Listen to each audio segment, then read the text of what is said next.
One can see uh, Professor Satish Dhawan, Professor Gowarikar, Dr. APJ Abdul Kalam, and so many of them. Uh, those were the architects of ISRO. Each one of them was a specialist either in propulsion, avionics, structures area, and so on. And with these visionary leaders and subsequently those who joined as young scientists, they had built the space program for India. It all started in 1963 when the first Nike Apache first round sounding rocket was launched from a place called Thumba on the sea coast of Thiruvananthapuram in Kerala. And that was supported by scientists from France, USA, and so many other countries. And that is how the space program started. The very first rocket, a small rocket, 1 meter tall rocket, Rohini, RH-75 series, a 75 mm diameter and 1 meter tall, that was launched in 1967. And this was the sounding rocket, followed by host of sounding rockets which were used by Indian scientists for carrying out experiments in the lower atmospheric region.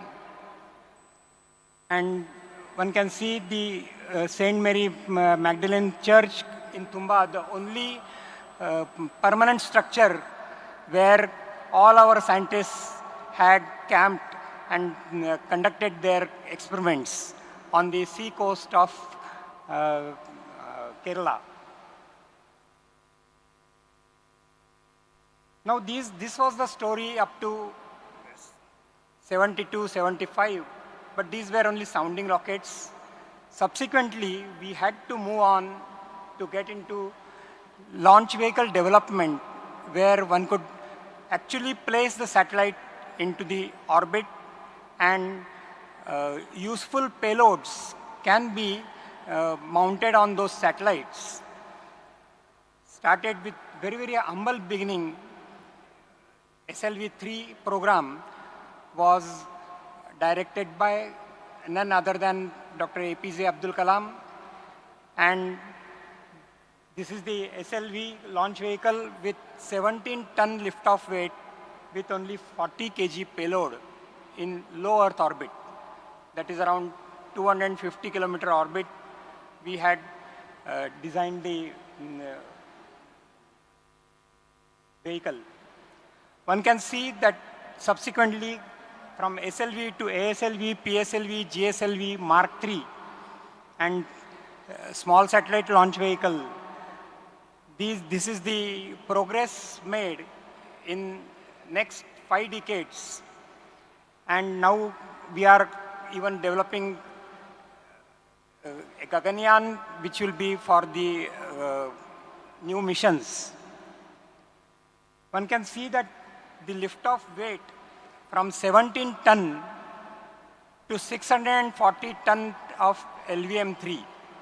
This is the kind of progress we have made, where from 40 kilogram in LEO to 4,000 GTO, that is the kind of achievement what we have made. Almost 10 years it takes for developing one new vehicle.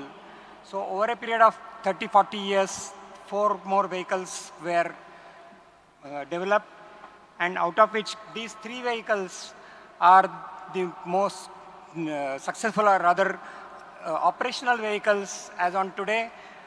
The PSLV vehicle, it is the most successful vehicle with more than 60 flights today, and it is a reconfigurable vehicle. One can see that it has got 6 strap-ons. It can be launched with core alone configuration or core plus 2, core plus 4, core plus 6 kind of strap-ons. to meet the required satellite launching. GSLV was designed for geosynchronous satellites with around 2000 kg payload in GTO. And this was having to start with a Russian cryo stage, but subsequently we developed our own cryo stage for GSLV. And the third vehicle, the ISRO's future vehicle, or the most powerful vehicle, GSLV Mark III, which has got 4-ton payload capability. It has got its own totally new cryo stage C25, and this is the most powerful vehicle as on today. Look at the satellite developments.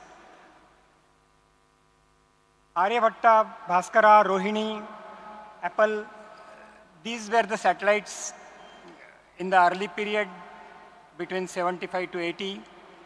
And typically the satellite instructional television experiment, site experiment, was carried out to reach out the remotest village in our country, where one could just install one antenna and a television set, and through broadcast, one could get the television programs reaching to the remotest village of India.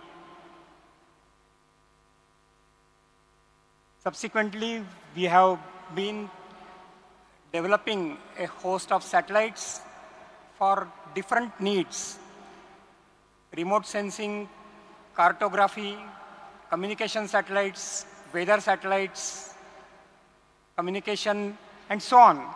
So Earth observation satellites. So a host of satellites have been developed, and they have been made operational, launching initially by hiring services from USA as well as from ESA, European Space Agency, for geosynchronous satellites especially, but subsequently we have our own capability to reach the orbit. All these developments are taking place in various centers in India. Rocketry development in Vikram Sarabhai Space Center in Trivandrum, satellite development in Bangalore, satellite applications in SAC Ahmedabad. Our launch port is at Sriharikota, headquarters being at Bangalore, and remote sensing, the data acquisition and archival at National Remote Sensing Center at Hyderabad. Apart from the satellites which are meant for direct use for our own applications, ground applications like weather, communication, and so on, ISRO had taken up parallel program on developing scientific missions, which include the space capsule recovery launched in 2007, ASTROSAT, a multi-wavelength telescope in 2013,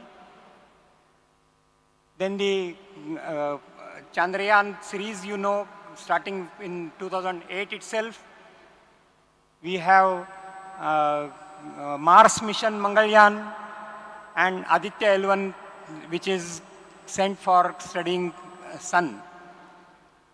All these missions, the L1 mission, Mangalyaan mission, they are still operational and not just designed, developed by ISRO alone, but all the scientific institutions in country have contributed immensely for these missions, for designing the payload and making them operational, and also getting the data and analyzing this data for scientific studies. These are the future developments where reusable launch vehicle technology demonstrator was launched on a rocket, and very recently the RLV landing mission was successfully demonstrated, which is like an aircraft. It will be coming down from 60-65 kilometer range to the ground very successfully. And airstrip developed in Chitradurga in Karnataka, we have successfully demonstrated this particular RLV mission. Also an air breathing mission which has been demonstrated. That also is another major milestone in the scientific development. IRNSS series, a series of 7 satellites, 4 in inclined geosynchronous and 3 in geostationary orbit. This gives us our own positioning system. The IRNSS, which is now called NAVIC, that is the navigational satellite system, that is totally operational, and we really do not have to depend upon any other GPS satellites for our own purpose. Gaganyaan, as all of you know, is a very, very crucial and very challenging technological challenge for our future. Very recently, all of you know, our own astronaut, Shubhanshu, had been through Action mission to space station, and after completing experiments successfully, he has returned. Also, quite some time back, Wing Commander Rakesh also had been there in space. Now, we are developing our own system, our own launch vehicle, our own capsule, which will take our own astronaut to the space and conduct our own experiments. And initially, there will be some robotic missions. Manned missions will be planned up to 3 days and all. For that, various steps have been carried out, like crew abort system, re-entry, and so on. Now, these are the kind of missions which we have accomplished: 133 spacecraft mission and re-entry, launch missions, etc. This is our mission control center at Sriharikota. These are the 4 satellites missions which have taken place in this year. One can see the growth chart of ISRO. In last decade, we have launched 57 missions, and in another 8 years, we will be completing many more. These are the kind of applications which all of us are aware, from INSAT applications, telemedicine, disaster management, cartography, water resources management, agriculture, soil, and so many things. This is the application side of our program. These are the weather monitoring as well as the Bhuvan portal, which is just equivalent to maps or Google Maps. Coming to the economics part, one could see that our missions had been accomplished with a very, very small budget. And that is Mars as well as Chandrayaan missions. And one can see the kind of budgets at a glance. One can see that our budgets have been very, very small, but we are able to meet our missions without compromising on quality. Coming to innovations part, every mission there are new developments, And PSLV spent stage, which we are going to utilize, or we are using it as a PSLV orbital experiment module. And I understand that one satellite from MIT itself had been sent on one of these PSOM4. Yeah. So this is the kind of thing. We had international collaboration on various aspects. One important thing is the self-reliance part, where host of systems, supercomputer, trisonic wind tunnel, our own chip, 32-bit chip, which is going to be used for our own purpose, Vikram and Kalpana being developed very recently and unveiled by our Prime Minister. So these are the kind of things which we have been developing continuously with academy as well as the industry support, contributing to all our programs with large number of conferences, symposium to interact and exchange the technical information. There are two verticals which help our own startups as well as a commercial wing which will collaborate with foreign missions. There are host of thrust areas which we are working on, which will be getting us to a next level of this technology, which includes interplanetary space exploration on the technical side, atomic clock development, electric propulsion, and so on. And these are some of the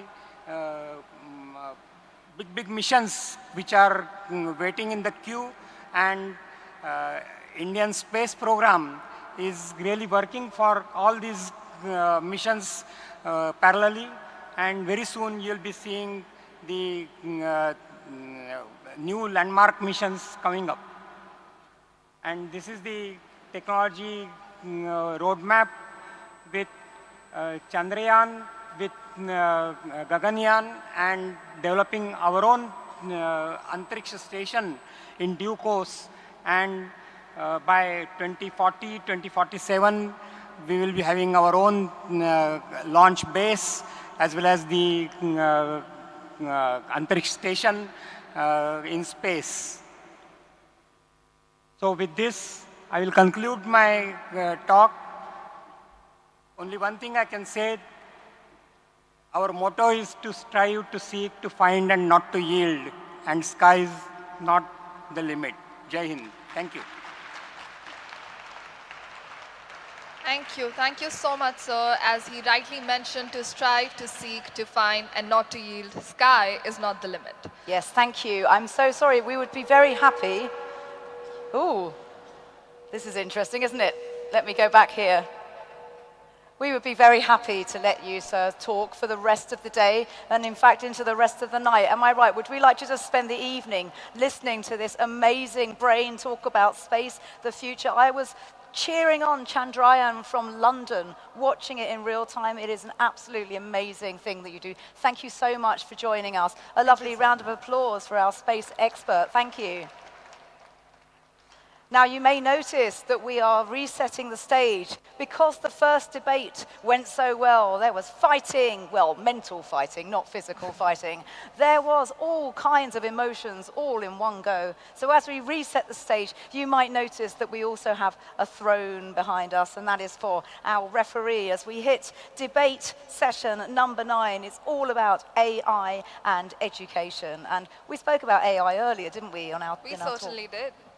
And I think with one of the amazing things about AI is its ability to adapt to, well, pretty much any situation. But there's also moments where you can't really use an AI. I would say that doing this, you could have an AI do it, but they wouldn't be able to make jokes about space.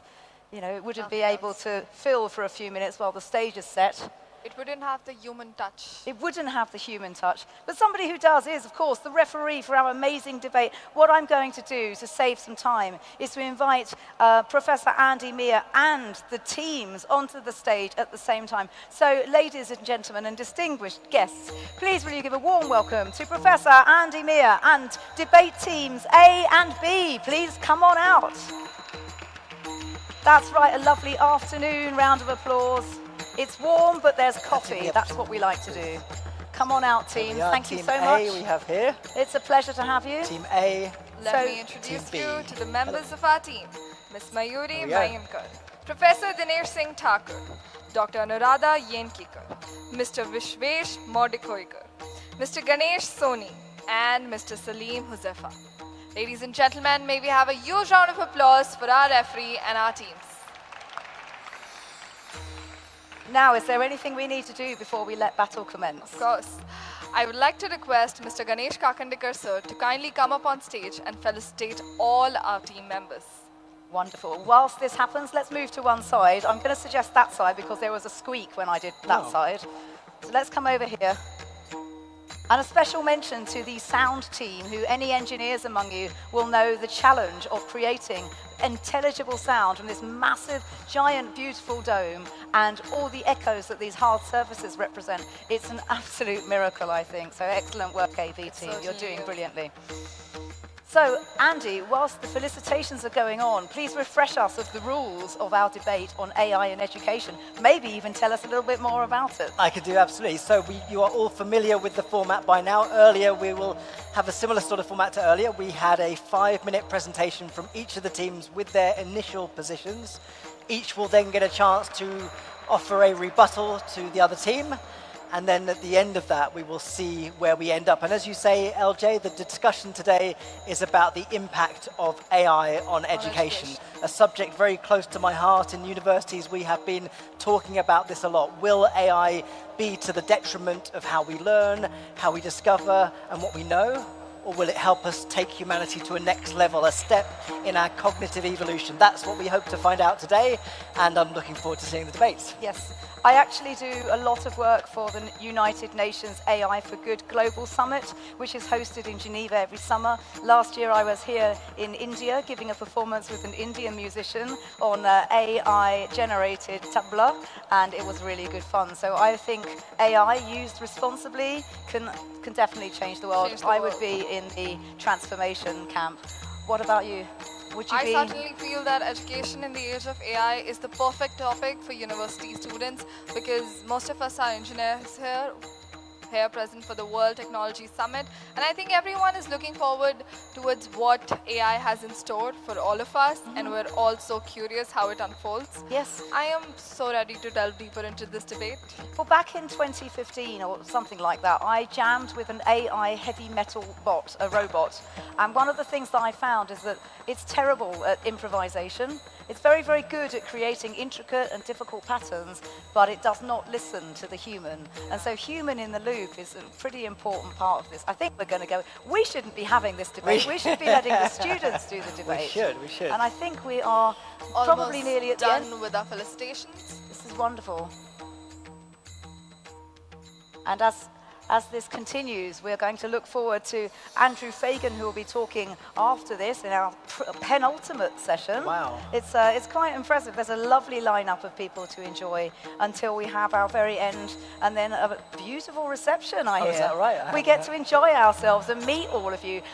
Whilst we're doing this, I want to say, approach a group of 3 people. If you're here and you want to meet new people, approach a group of 3, because then one person is listening, one person is speaking, and that means that there's space for you to join in, smile for a bit, and then get in there. And talking of getting in there, I think we're all set. Andy, you are all ready to take over. Thank you very much. Wonderful. Thank you. Well, please give me a help to give a round of applause to our panelists today to encourage them in their arguments. So please take your seats and we will get started. Big round of applause for everybody, please. So, No worries. as mentioned, each will have 5 minutes for their initial positions. This is a subject that all of us are implicated in, no matter what stage of the educational journey you are in. Give me a show of hands if you've used AI as part of your learning this week. Hands up in the air if you are. Quite a few going up, some down actually. We have actually some ambiguity about this in my university where we try to encourage creative use of it, but we get worried about it being used for assessments and things like that. So many of our students feel quite worried about what they should do. So hopefully we'll get to grips with some of that complexity within this debate. So I'm going to first of all hand over initially to Team A to make their initial position, and then we'll come to Team B afterwards. So over to you. If we can start the clock, please. Okay, so good evening, ladies and gentlemen. So today we are here for understanding and have a debate in the AI for education. So few years before, I was actually using chalk and board. I was also using the marker pens. But nowadays, I have an assistant with me who is 24 by 7 available. Okay, I think you must be guessing. I am an educator in the field of artificial intelligence. I teach from last few years in the domain of artificial intelligence, deep learning, generative AI, and many other.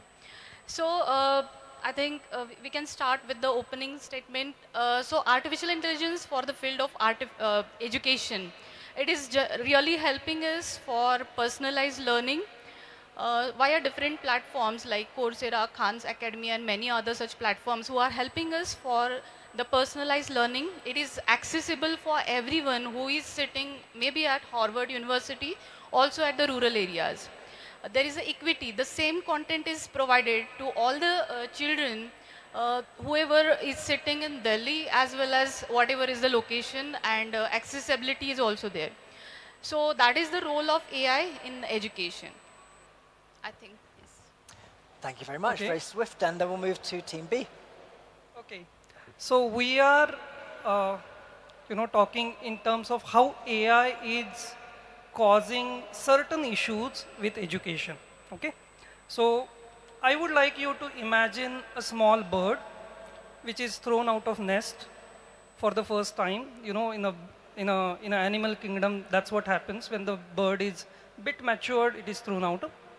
And this bird is trying to catch worm for the first time. Now this bird is opening its mouth to catch a bird, catch a worm, and this worm is not coming inside its mouth. This is exactly what is happening today. Children today are using AI for everything. They don't have any originality.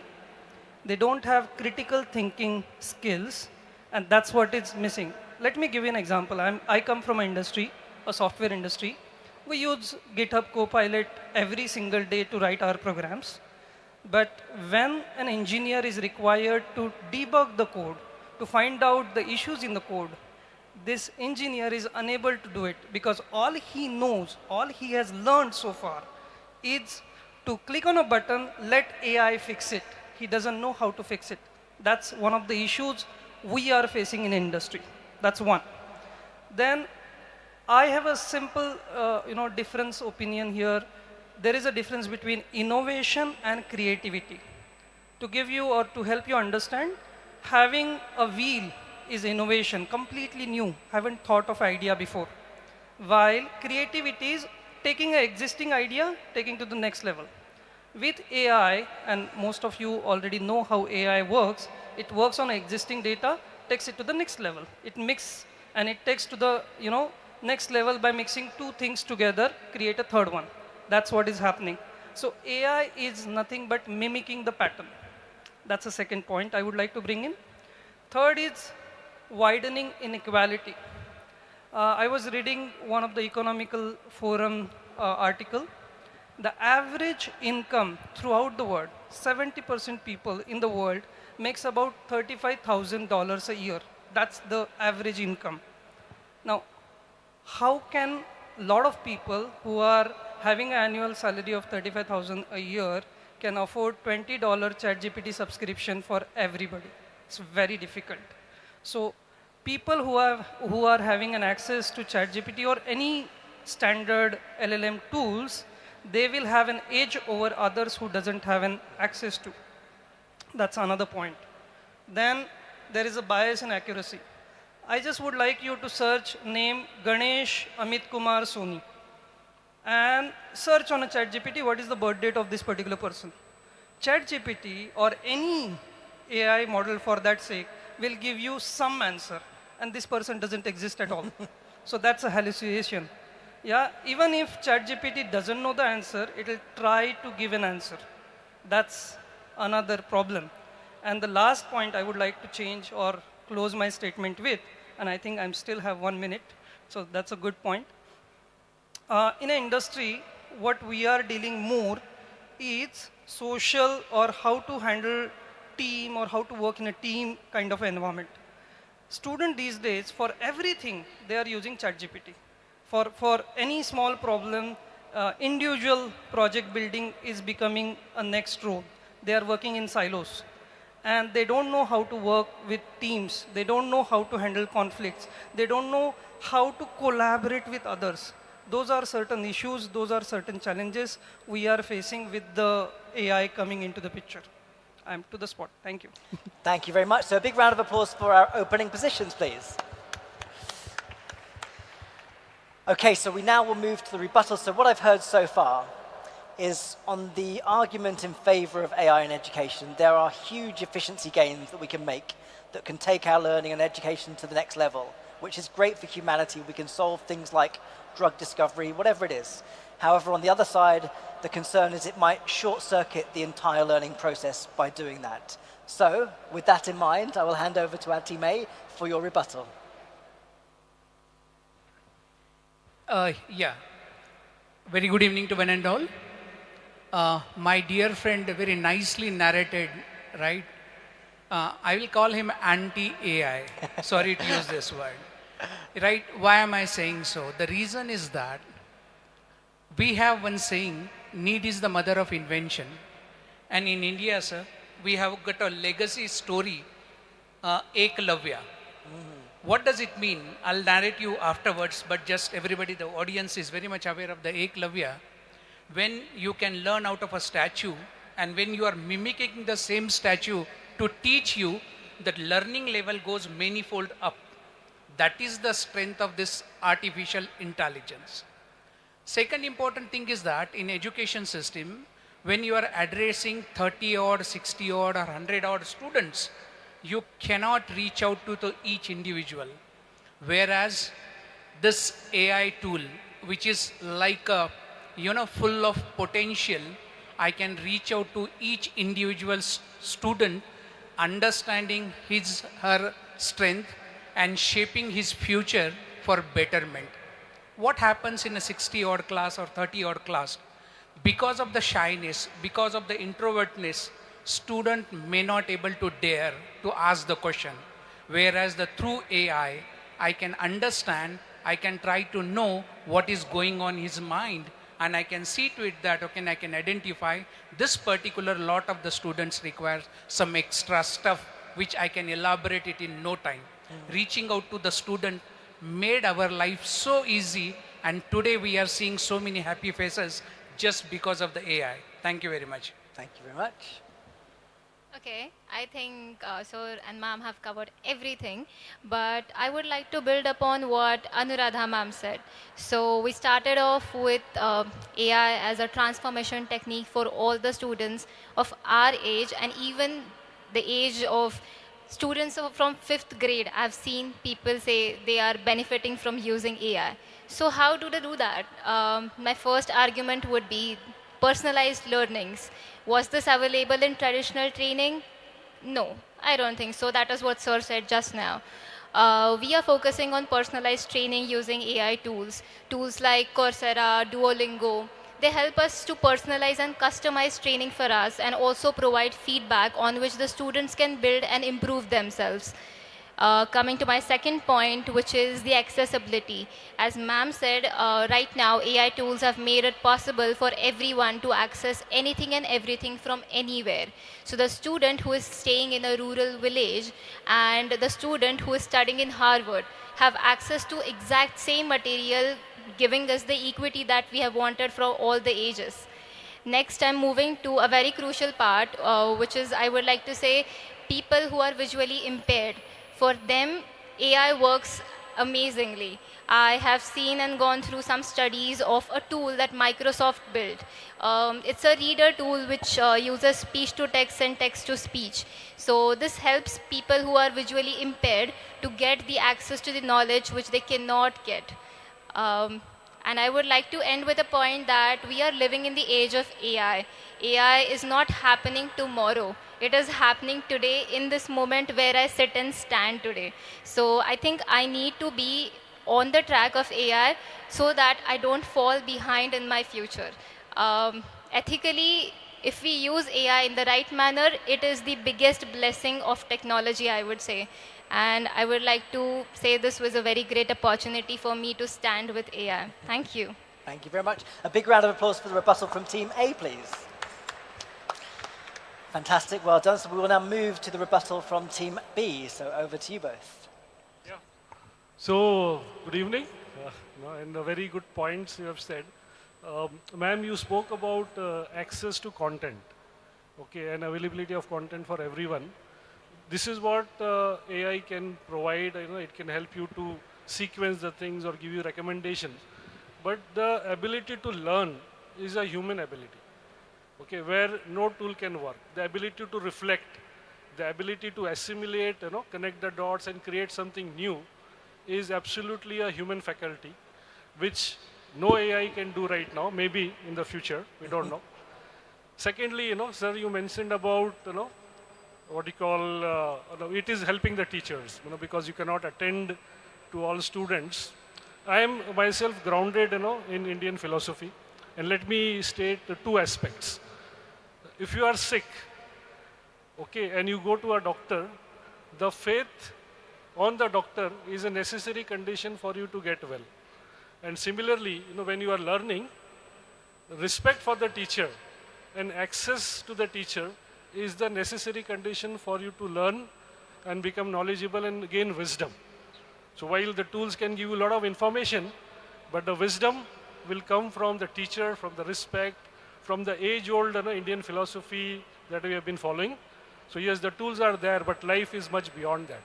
So that's my point. Thank you very much. Sure, I'd like to build on that and also point out that it seems to be that the next panel on this side lacks a bit of passion, right? I think so there's a bit of passion that is lacking because every time they're talking about AI, it's about foundational data. It's not about how the students want to learn. Now there's a difference in what the student need and what the students want, right? I think the students crave for a one-to-one teacher format all the time, right? And I think because of AI getting stronger by the day, everyone's getting as lazier as they can. Not just the students, but the faculty as well, right? When they start using AI for their work that is supposed to be very passionate, work that is supposed to change our lives, modulate our lives, that work is getting automated. And I don't think that is the best option out there. Because the moment you automate something that is to be done with love, and love being a very strong word, I'm sure a lot of people relate, but exactly, if you don't bring love into what you do, passion into what you do, that is what AI is killing today, creativity, whatever it may be. Me being a designer as well, along with being a front-end developer or a back-end developer, that is where we go wrong. We are not able to design good things because the industry needs things quicker. Because with the wave of AI, people tend to want things much faster on their plate than they used to earlier. So that's why industry is also in a way that they are begging for a lot more work getting done, but lacking that originality in that. And the moment we start lacking these things, there is a big, wide gap that is very difficult to fill, right? Another point that I'd like to bring is that recently there's been a survey done by Stanford and Harvard themselves, where they've studied their classrooms, where they've noticed that in the past 10 years, since the shift of AI, they're seeing that students are not able to learn or perceive things the way they used to. This is a big issue now. That is something we don't talk about. Secondly, building on what Sir said, it is just data that is being doubled upon, tripled upon. And it looks like it's something that we can use, but ultimately it makes no sense for the people who are not able to afford it, right? Why? Because it's built majorly on English as a linguistic approach. The moment you start comparing different languages where people are tending to use the free AI channels that are available today, they're getting wrong information. And the moment the spread of misinformation starts, even in the education sector or maybe the media sector, focusing mainly on education, this brings a big disparity between everything that we stand for, that you stand for as a teacher, and students also look for, to become better people, end of the day, become better innovators, right? That is what this forum stands for. And lastly, I'd like to conclude saying that this has been a big opportunity. I hope that I've spoken well as well, but I've loved listening to everyone's points, and that's it. That's my conclusion right there. Thank you very much. Well, a big round of applause for the rebuttal. So you may now be able to tell that this debate was slightly different from the one before.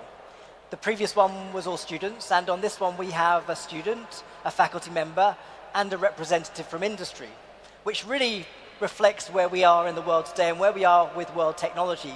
Bringing academia and industry together to think through the future of education is a critical part of this conversation. I'm going to spring, however, onto the team members, an opportunity for a final comment. So if you've heard anything else you would like to respond to, now is your moment to say something. Okay, so against the anti-AI team, jokes part, as an educator, suppose I have few books of 5,000 pages. It is really time consuming. I may use some AI tools like ChatGPT, Gemini, Perplexity and many such, who are actually helping me to find out which are the best books available, and in fact I can give a prompt that please give me a summary of this book in some 500 words instead of reading 5,000 pages. So that is actually really saving my time as an educator. Maybe against the students are lagging behind the foundation concept because of the Cursor AI, Copilot, etc. But definitely the moral is student has to learn those tools with a moral responsibility. It is becoming as a companion not only to the coders, to all the students community. They can finish up their assignments definitely with these tools, but with the foundational concepts. So that is all what I wanted to tell you. Thank you. I would like to build upon that. So as sir mentioned, that is correct, and it is a bitter truth that people are not actually upgrading their skills, they are just copying the skills. But I would say again, all that matters is the ethics in the person. So if you are ethical and if you are moral, you should know, and the reality today tells you that the skills are way more important than the copying skills. So talking about that, I would like to build that AI doesn't remove the skills. It is just changing it from memorizing to understanding. First, in the schools, we used to memorize the question answers, answer them in the tests.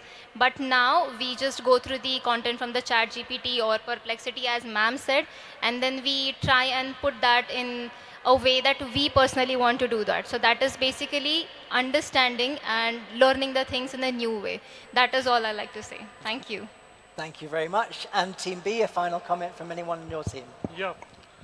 So, we are basically at the stage of summarization.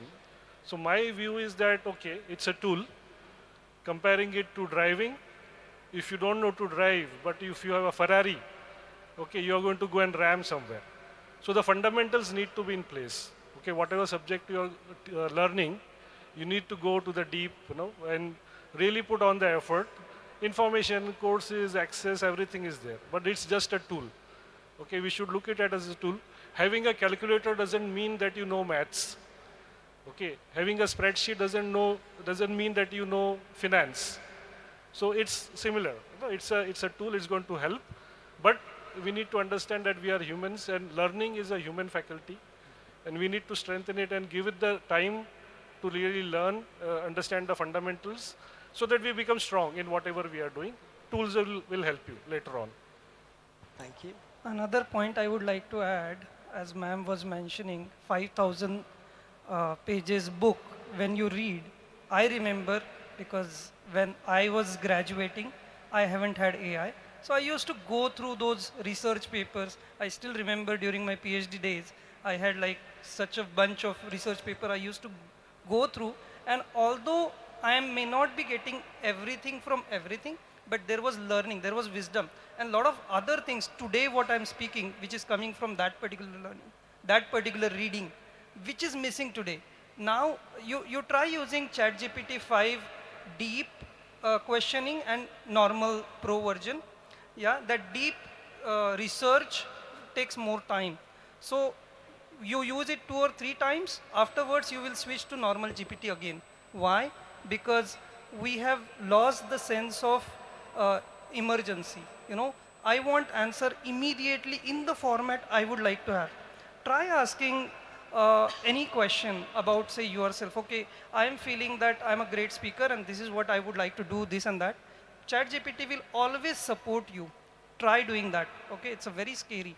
This always supporting. It's not giving you a realistic picture what it should be. And that's what happens with the students also. That's what is happening with the learning as well.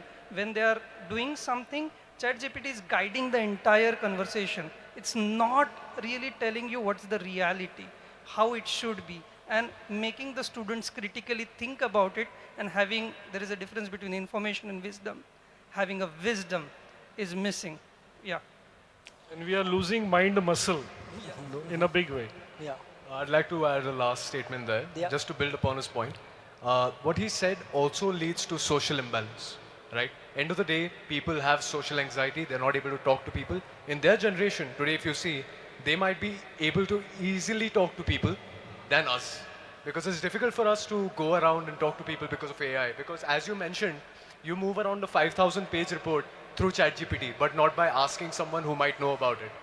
That's a point I'd like to catch upon and finally end this debate. Thank you very much. Well, a big round of applause for our positions, rebuttals, and comments, please. So we are now at the decision point again, to remind you, you decide who has won by the volume of your applause. But before we do that, I'd like to invite back onto the stage LJ Rich to help me think through this incredibly difficult challenge of actually, is she anywhere here? As she doesn't seem to be. So when I was listening to the comments, I was thinking about Albert Einstein. And I saw the picture of Albert Einstein in this area here just outside. Albert Einstein didn't have a great time at university as a young man. In fact, he annoyed a lot of his faculty to the point where they didn't support his postgraduate education. So he decided to leave university and started working at the Intellectual Property Office. And it was during that moment, the story goes, that he saw some construction workers doing some work, and one of them dropped their lunch, and that gave rise to the spark that led him to think through the laws of motion, the fundamental principles that underpin everything. A few years later, he wanted to do a PhD. But back then, it wasn't like it is now, where you apply to a university, you put a proposal together, the university faculty consider it, and you spend 4 years working on it. Back when he was doing this, it involved submitting an idea to the mathematics department, and if they thought it was good enough, you get your PhD. No 4 years of training. Is your idea good enough? So the moral of that story for me is that what defines educators is that we're still not completely sure about the best way to learn. And we're constantly refining the methods. We're constantly thinking through what is the best way to do this. So I think that's a pretty good place to be as an industry, as a sector, but also to remember that there are lots of different ways people learn. So LJ, what do you think? Where are we up to? I mean, this is amazing, isn't it? To give a lecture as a professor in a room like this, where we're surrounded by the heroes of the ages and we're talking about the future. It's really quite something. Do you ever get used to this? I know that this is your kind of house. Do you ever get used to walking in and seeing this? Never. Every single time I'm off the stage, my hand's like shaking all the time. No matter how many times I do it, I still get the same feeling every single time, and it's truly, truly surreal. Oh, that's lovely, and it's nice. So where are we up to? Well, let's see. Shall we ask the audience? Shall I think we should find out. So remember, the volume of your applause determines what we conclude about this debate. So cheer the loudest for the side that you think has the better argument. So on my right-hand side, we have the team A, who has argued that AI is in fact taking education to the next level, and we should embrace it wholeheartedly to do so. On my left, we have team B, who are anxious that AI will undermine the learning process, and we need to be very careful about how we use it. So, okay, and I will also add that you are quite far away, audience, so we would appreciate you loudly, and like whooping is allowed, and making lots of noises to encourage our audience is positively encouraged. And also, if you wish, you can cheer a smaller amount for the other team and a large amount for the team you would like to win, and that way nobody feels left out. Okay, this is brilliant. Are you ready, teams, to be judged by your peers? This is the most brutal peer-reviewed study I've ever heard, and I think we're ready to go then. So what have we got? On this side, it's Let's Go Education. Let's Go AI. On this side, it's Let the Humans Do It. Hold your horses. Hold your horses. Is that an British phrase? Yeah. Slow down is what we say. Okay, so we think slow down, speed up. Yeah, that's simple. Okay. All right, hang on, speed up, slow down. Audience, do you know what we're doing? Good, do I? Sort of. All right, ladies and gentlemen, distinguished guests, can we please have a round of applause and cheering noises for Slow Down? That's good. Okay. You are allowed to vote for your friends as well, whether you agree with them or not. Okay, so that's slow down. Have you got your internal decibel meter I wish there? I did, actually, because I think it's going to be close again. Okay. Can And we now, have a cheer for the other side? For the speed slower up, side? everybody. What do we think? Oh. It's pretty clear, isn't it? Yeah. I mean, these arguments were fantastically put forward. This is by no means a reflection on the skills and the knowledge that you've brought to this debate, really. But I do think that there is something in the room that's been What are you decided. saying? Which one are you I holding? think it's I think it's slowed down. And I think, Do you think? I think there's Yeah, a good I scientific think so. explanation for that as well. I think that the academic community is inherently cautious and careful to make sure we get things right. And of course, we often don't. So it's probably a good position to end up in where we do slow down a little bit, but remain hopeful and optimistic to see where we go next. So with that, I guess we I thank guess that's everybody. it. Thank you very much. Thank and that you very means much, that we get to everybody. decide where we go next, which is session number 10. And we just have to thank our fantastic teams, don't we? Can we come together for a group photograph? That's a round of applause for our brilliant teams. Excellent moderator. Why not one for the co-presenter Well as well? done. You're That was doing excellent. fabulously. Thank Please come you. forward, squeeze in together. We might stick together because it's rather warm, but that's fine. Squeeze in a little bit more, everybody, and then we'll take some pictures to remind ourselves of this amazing day. I will move my technology out of the way. This is what it's like to be a Bollywood star, right?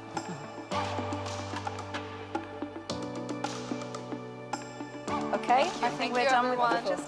Thank you Thank very you, much, everyone. Well everybody. done. Thank you, Andy. Off they go into the future. I'm Next better up, equipped. we are all set for session 10. All set for There session we go. number 10. Thank you. Thank you very much. Andy, That once was more, well your done, microphone everyone. is That live. was great. You did- As we fix the Andy microphone live scenario, which happens to the best of we're us, through with I that. think we're good to go. Yep. It's because he's so fast. He kind of phases in and out of the universe at such speed, it's faster than the speed of sound. So sometimes you just hear him. Sometimes I hear him at home for no reason, or if I WhatsApp him. Okay, so our next session is session number 10. It's a wonderful panel, which we can mention who's on the panel. I'll pass that over to you to do, actually. All right, so for session 10 on the panel, we have Andrew as our moderator. We have Atif Shah, Nandan Shah, Steffi Bao, Raj Nayak, and lastly, Siddharth Deshmukh. May we have all the team members on the stage, please. Thank you very much. And we're going to just make sure that our wonderful panelists are hydrated. I think somebody isn't coming. I'm just going to check. Okay. All right. What we're going to do then is, I think one of our panelists isn't available to make it, but that's okay because That's we have. okay. That just means more time for the other panelists, and it will be quite lovely to hear what they have to say. So, yes, we have in fact 4 panelists here and our wonderful moderator. Let's bring them out on stage if they're ready to come in. Do we have everybody? This is excellent work, ladies and gentlemen. With your support, please indulge us as we invite on our panelists and moderator to say hello to you all. Thank you. Come on up. Ladies and gentlemen, may we have a huge round of applause for our team and our moderator. Please join us at the front so that we can say a quick hello. Hello, everybody. How are we this afternoon? Have you been enjoying the work so far, the panels, the talks? It's been fantastic.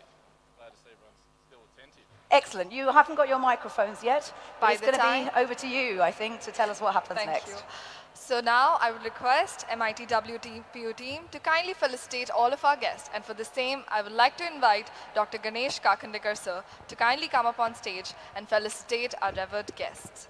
Oh, isn't that wonderful? So I think, again, what we'll do is you and me can have a chat. It's a bit like one of those reaction videos on YouTube, isn't it? We get to commentate whilst people are doing the actual work. So Do you know the topic for session 10? Actually, I would love to know what the topic for session 10 is. Founders Circle. Founders Circle. Okay, listen, ladies and gentlemen, if any of you are part of the thirsty crowd of LinkedIn, then these are the people that you need to interact with. I think they're going to be the ones who will help us change the world. Positive social impact mixed with fabulous business and strategy knowledge. Yes, Certainly. Founders Circle. That would Founders be good. Circle. What would you do if you what would you found? I mean, you've got ideas. Let's make something I've together. got plenty ideas. On top of my mind is food. I would Food. certainly do something, food could just fly over and come to me.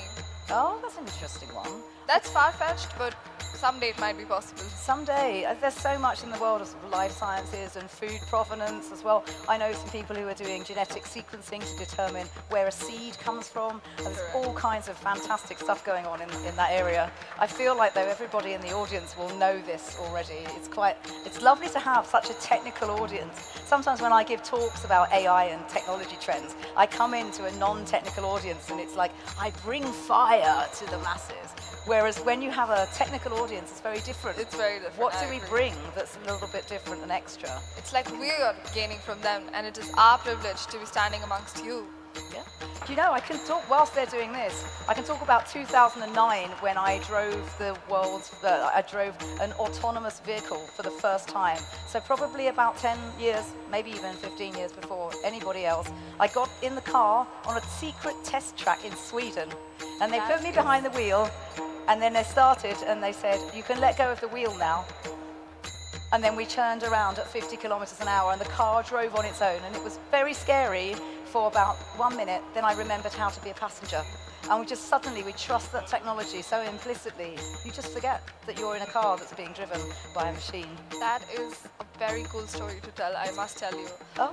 Riding a Tesla 10 years before is something out of the world. Yeah, it was in Sweden actually. It was Volvo's secret car. They have a little secret test track, and that was an incredible one. I've also been rescued by a drone in the North Sea in England, where the water is incredibly cold. I did a film for the BBC where I had to simulate being in distress in the water, and the lifeboat service in the UK would fly out a drone to drop a life preserver whilst you're in the water, and that was incredible fun and very cold. And the video is incredible because they've got drones and it looks like an action movie. I can only just envision and imagine. Oh yes. Well, talking of an action movie, I think the stage is set for our fabulous and thrilling session 10. I will just check, is everybody happy? Yes, yes, yes. Good. Audience, are you happy? You can nod if you like. I know it's later on in the day. Excellent. Please, will you indulge me and have a nice, big, energetic round of applause for our fabulous afternoon panel. You're going to love it. Andrew, it's over to you. Over to you. Thank you, LJ, and thank you everyone for your participation in all of the sessions today. I think it's been amazing, starting with Sir Paul Foster's words this morning that captured something essential, that when technology, science and innovation move in harmony, guided by purpose and imagination, they can truly do something or be a force for good. And that's exactly what we're looking to explore today. In this session, we're going to look at how vision becomes reality and what it takes from founders to turn an idea with purpose into an enterprise that matters. Our conversation today is called Founders Circle, Cultivating Vision, but it isn't about idealism, it's actually about impact, about the hard and the human and the often unpredictable journey from spark to scale. And we're joined by four amazing founders and business people and leaders who've built and scaled ideas at the intersection of technology and media and sport and storytelling and culture. And many have also helped others to do so as well. I think each, in their own ways, has imagined a future that could be improved upon, or perhaps a future that didn't quite exist, and then they turned that vision into something that was genuinely real and often reshaping how people connect and create and experience the world around them. So my goal is simple today, to understand what truly fuels vision, what tests it, and what sustains it, especially when the road ahead isn't always clear. So I think without any further ado, we might provide an opportunity for each of our panellists to introduce themselves, but perhaps do so in also outlining what the spark was that led to the establishment of their venture, or where they have many, maybe the one that's most relevant. Do you want to kick us off, Steffi? Yes. First and foremost, thank you so much, everybody, for being here and for staying with us the whole day. It means a lot to all of us, so thank you once again. So my name is Steffi Bau. I am originally from Italy. You probably hear that I have an accent, but I live in the United States. My spark at a very early age was because of sport. So I was a little girl. I looked at my mom and dad in the eyes at 4, and I say, one day I will become a professional motocross racer. I did that. I was lucky enough to bring 3 world titles home. And with that, I would say, Andrew, my spark is to go for what I believe. So every time I have an idea that can make an impact in the world, I just go for it. Having been in a number of conversations with Steffi, I can ascertain, or I can confirm that that is indeed the case. It's how you approach life. Atif? Good evening. My name is Atif Shah. I'm the founder of Motorsport Access. I think my spark comes from both a sporting background as well as an automotive background, where so I spent the past 10 years in automotive and about a good part of about 7 to 8 years in sport as well. My spark came from a standpoint that today India has a massive automotive market, right? I mean, it's the 3rd largest automotive market in the world, and we've got about 750 billion USD contribution to our GDP coming only from automotive, right? Then why can we not also look at the motorsport and the performance market and look at making a mark out there in that sense, right? And I think my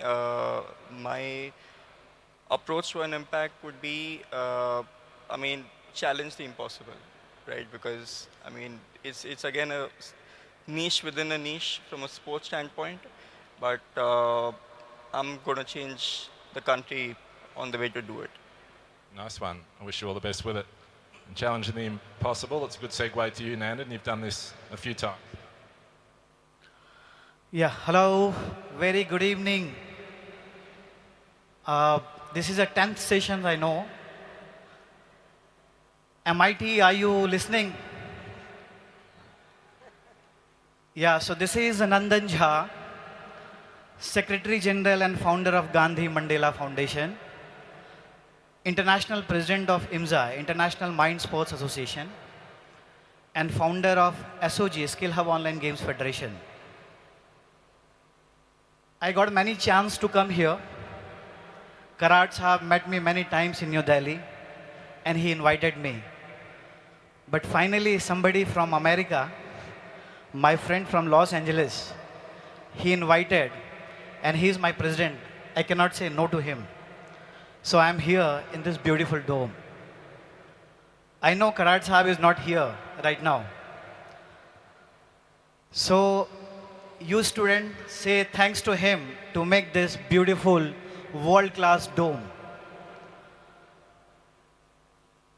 This is incredible.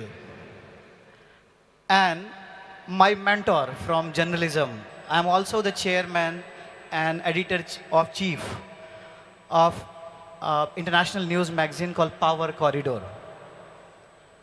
So my director, he used to visit here and guide Karat Sahab every time.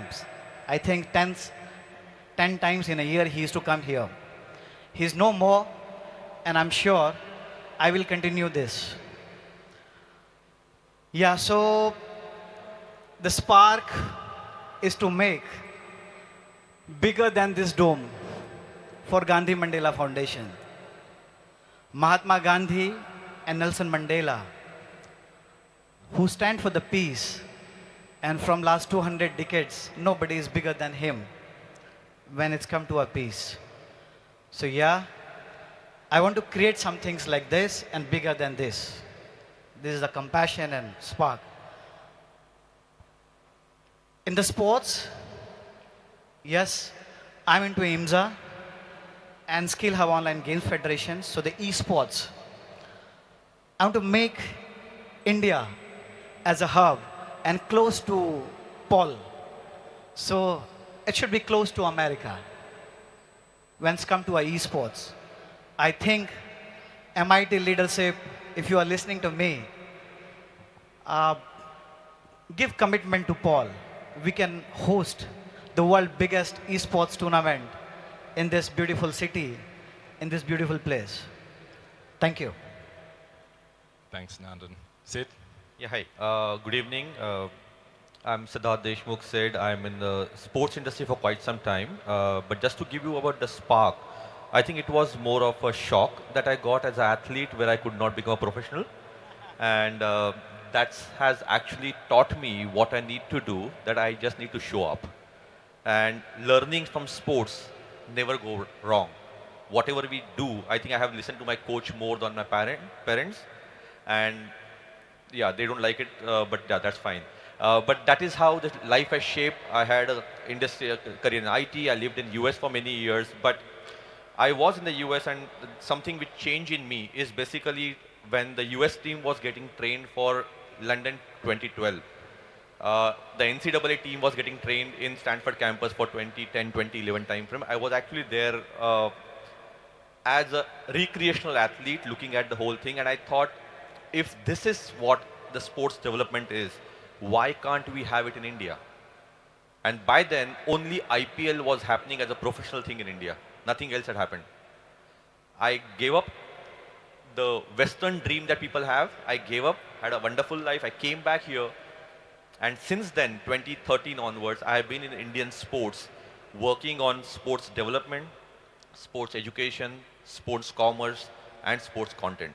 These have been the 4 pillars that I've been working on for last 14, 15 years. Done a lot in the whole journey of working with NBA in the US to managing MS Dhoni. I am sure that people can just now wake up from their sleep when they hear the name MS Dhoni. I worked with MS Dhoni for many years, managing all his brands.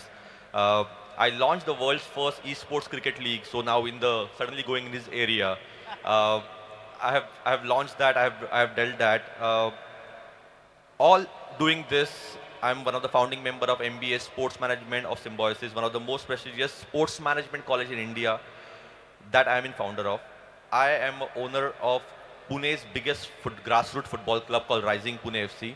We have more than 500 kids that we are impacting every day, every night, the boys and girls. I'm the first private club from India, where the girls team has been called by the prestigious Sanix Cup in Japan, which is one of the biggest grassroots level tournament in the world.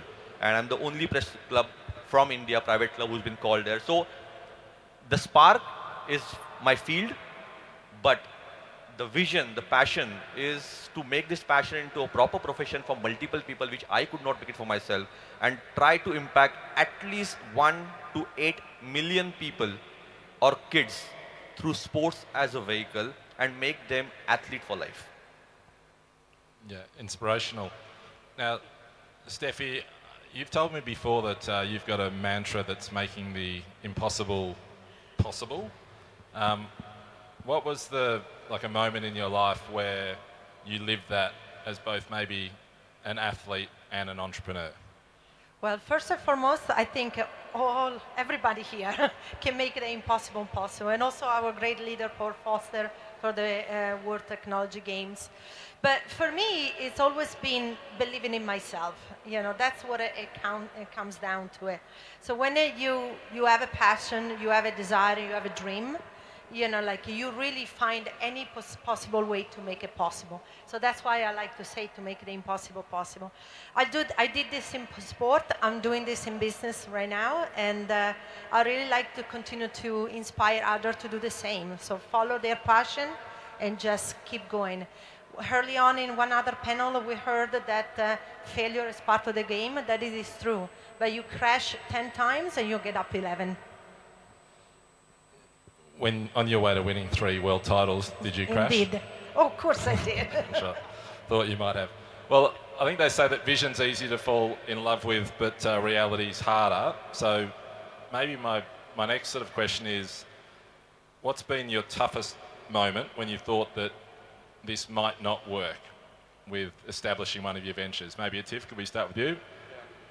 I think there are a number of factors, right? I think it's important to understand that as a founder, you are going to face resistance, both internal as well as external, especially when you're in sport. The ecosystem of sport is such that it's industry-wise, it is sector-wide, right? And the most important part of it, the way I see it, is you hold the vision and you trust the process, right? Come what may. I mean, you'll probably have 5 million people against you to speak and say it's not possible, it's not possible, it's not the correct sport. But if you have that much commitment and belief in your own self, that whether you need to weather the storm for 5 years, 10 years, 20 years, but if you know that in your 21st year you are going to make it, then you will definitely make it. Nandan, when was it that you thought, oh, this might be a bit too hard? Yeah, the first challenge for yourself. Like to choose something is very difficult for me. I think lots. I don't sleep at night before choosing anything. So, as I said, the 3 things which I started. So, if I tell you the Gandhi Mandela Foundation, so it was started like the Mahatma Gandhi in this country. You have 2 kind of people who love him or who hate him. So, we make an organization with Gandhi and Mandela. So if Mandela attached with Gandhi, it's become a really world.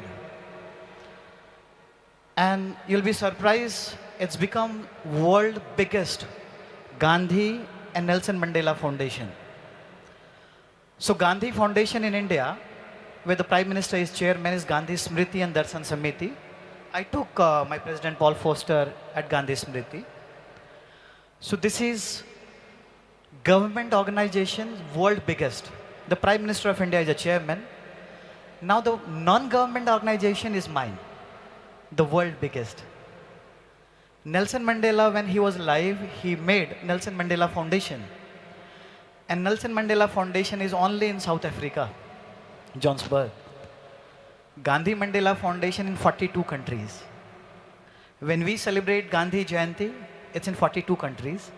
When we celebrate Nelson Mandela in 42 countries. So I knew it's very challenging when I thought for this. When I entered into esports, so there was a player in the market, in the esports, was attached with Paul, more closer than me, and the other more federations. But the government of India was not satisfied. My intention was very clear. I want to give this country, the beautiful country. This is just one part of this beautiful country, Paul. So you visited Delhi, you visited Bombay, now you're in Pune. So I know this country has so much strength. This is one university where we are, one university, and one of the best university. But the strength we have, but the earlier man who was into esports from last 6-7 years, he did nothing, not one single event in this country. I met Paul, he understood me. Heart to heart, it was very clear. So digital with ethical, we connected and we write a history. He gave me the opportunity. I give this country one of the best esports federation. When I into esports, so the mind sports, so chess global body is a FIDE. So chess into a mind sports. So chess was not part of the International Olympic Committee. Bridge was the part of International Olympic Committee since decade. So the Bridge and chess, they came to me and he said, you should join the mind sports in India. I joined mind sports in India and it got a chance. I become the international president of mind sports. When I become international mind sports, media told me, I'm the first Indian who become the president of umbrella body of International Federation. So the IMSA, International Mind Sports Association, is the umbrella body of 9 international federation. So the challenge was, I was thinking before going. When I thought, when I decided I will go, it's become history. Thank you. Thank you. Thank you. Yes.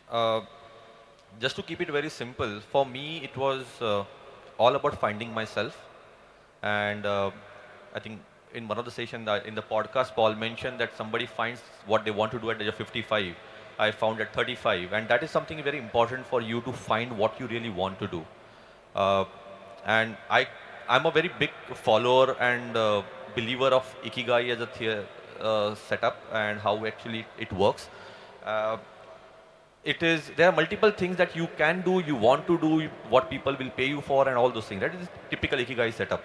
But what exactly it means is basically just be fluidic, just be like a water.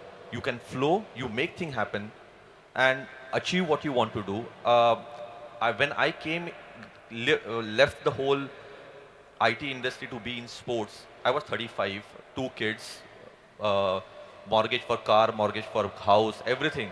But only thing I had is belief that I will not fail. I never thought that I will succeed. I thought the other way around, I will not fail.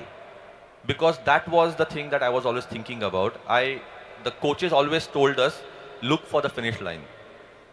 Whatever has gone, has gone. You are here to make something that is going to happen for tomorrow. So as an entrepreneur, as a founder, I have always believed one thing, be in the moment, be conscious, be ethical and do everything with right integrity.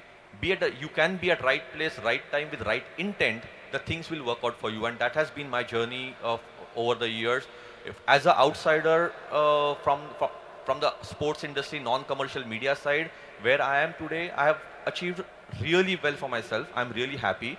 If I was in IT industry, which is really big, probably few hundred people would have known me, but today few thousand or more than 10,000 people know me by my name. They ask me, I have taken lots of interviews on my podcast. I have interviewed Olympians, I have interviewed Paralympians. I have probably outside the Olympic channel, my channel has got most number of Olympian and Paralympian coming and sharing their life stories. Though it does not have many views, doesn't matter. I don't care about that. I did it for my own passion, and every story I got, around 40-45 minutes shared by a Paralympian, a blind runner. Imagine blind runner. You can't even walk from here to there by just folding putting a fold on your eyes. But a blind runner doing 10K. The learnings are different, immense. So for me, I am a student of life. Sport has been my biggest teacher, and I just want to be like a water, just keep flowing. Thanks, Sid. I love that analogy about being like water. I might embrace it myself. You've just touched upon something that in the last 30 seconds or so about the sporting career and being a teacher. So, Steffi, I'm just wondering, how does the resilience that you develop as an athlete help you deal with the uncertainties of entrepreneurship? Oh, it goes hand in hand. There must be some lessons. It goes hand in hand. In fact, a lot of time when I have the opportunity to speak, such as today, I always say that because of my sport, I'm the person that I am today. Sports teaches you so many things. It teaches you to be strategic. It teaches you to be in front of a crowd. You know, it teaches you to be smart and like a chess player. So it teaches you so much, and the never give up attitude, the power of sacrificing for what you love. And those are all qualities that then you need in life, not just in business, but in life as a whole. So sport definitely for my life, and I'm very happy that I started with that and where I'm at right now. Thanks. I think everyone's outlined challenges that they've faced, but also clearly moments of pride in what they've then developed. But I want to look at some of those experiences and what they taught you, not just as founders, but as leaders. And Ativ, look, if you had, so looking forward, if you had a blank canvas, a blank slate for India's sort of grassroots pipeline in motorsports, what would you build first? You get to start it from scratch. So I would build two things, but first the most important is data. Right, a data platform, a data library that not only captures and records data of athletes, but also of racetracks and facilities. Right? I mean, today you take a city like Pune, for example, you've got about 7 to 8 go-kart circuits in Pune itself. But how many people living in Pune know which is the closest one in their neighborhood? Right? There is no awareness, there is no data. And today, why do we know a Sachin Tendulkar or why do we know a Virat Kohli? Right? An athlete is known by the records that he makes. Right? And it's imperative for us when we are looking at a future talent pool and a grassroots pipeline, it's important to have data as a very, very strong pillar on which you build a sports strategy and a foundation for development of a sport. I would like to just add to that. I mean, Atif and I, we are living the same world because it's motorsport too. But in general, I think we need to do a better job to highlight through media minorities and women, you know, in sport, but in everything. Like, for example, we have the example here in India. The women. Given you've touched upon your work within federations, but how do you turn federations or digital ecosystems into engines for inclusion and values, not just scale? Yeah, so the values is come first. So when I said the Gandhi Mandela Foundation, so the foundation stood for the values, not for the scale. If you run for the value, the scale will come up. As rightly my sister said, values, if you have, the team will win. Scale might be.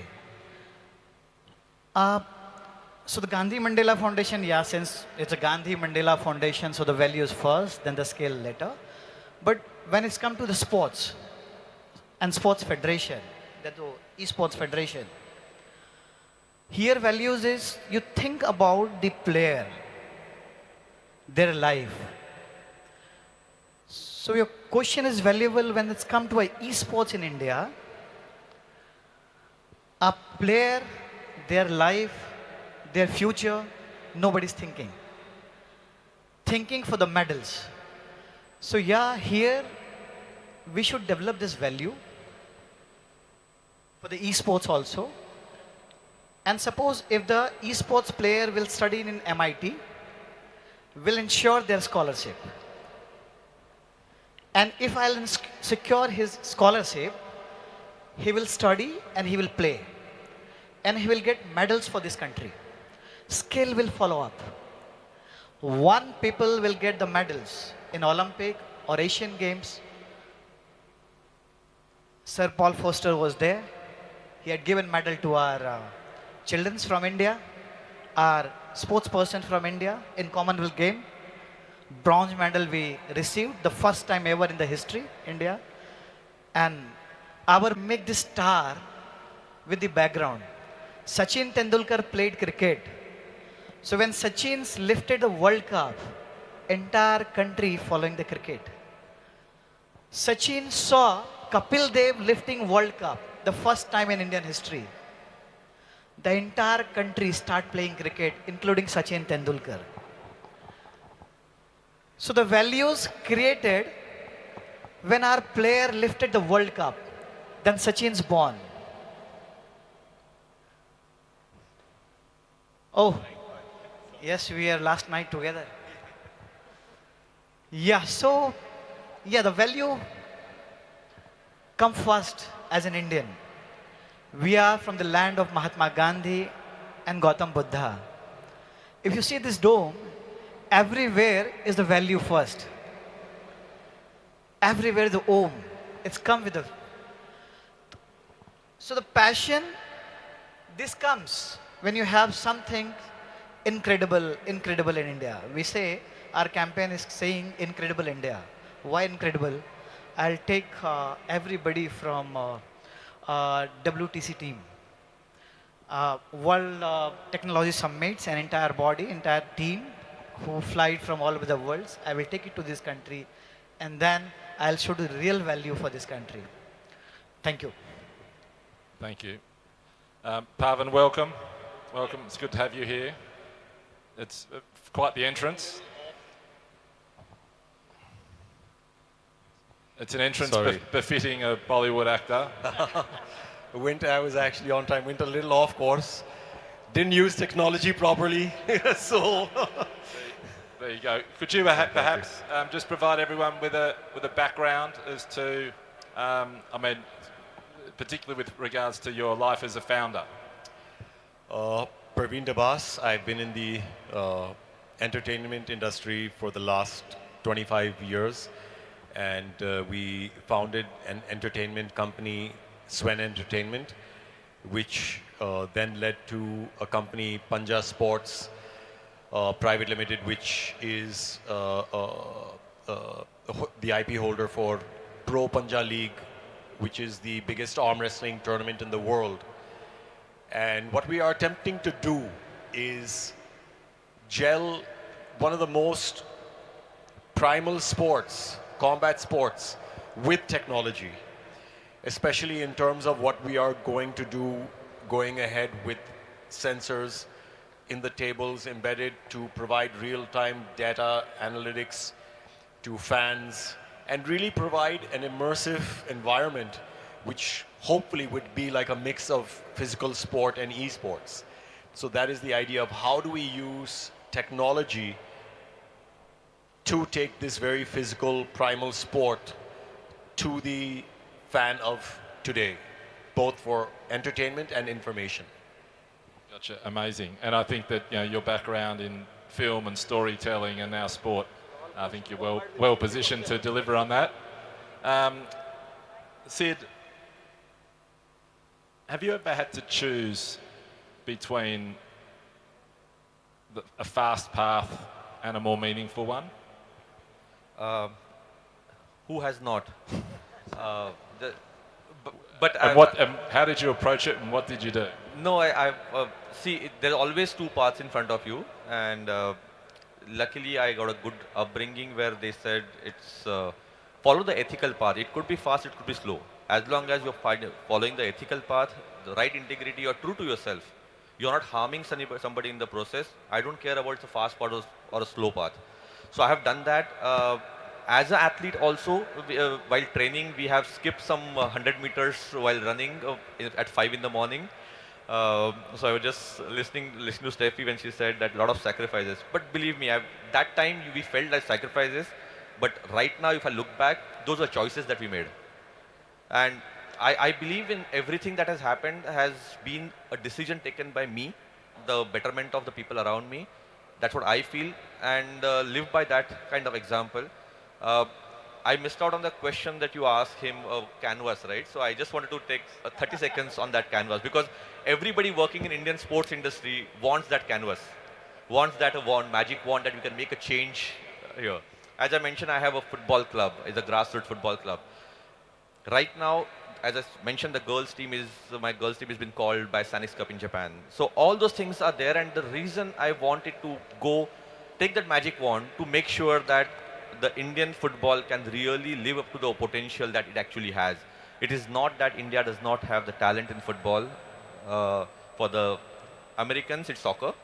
But it's football for us, and working mainly with the girls. I focus a lot on the girls football because Indian girls team is a 63 FIFA ranking. They have more potential to play the World Cup than the men's team, who is 136. The problem is not the talent, problem is the way governance happen. So it's a topic for next different debate or a fireside chat about the governance. But what I mean to say here is, once I get the canvas, is to set the governance model to make sure the right candidate is given the right opportunity at right time.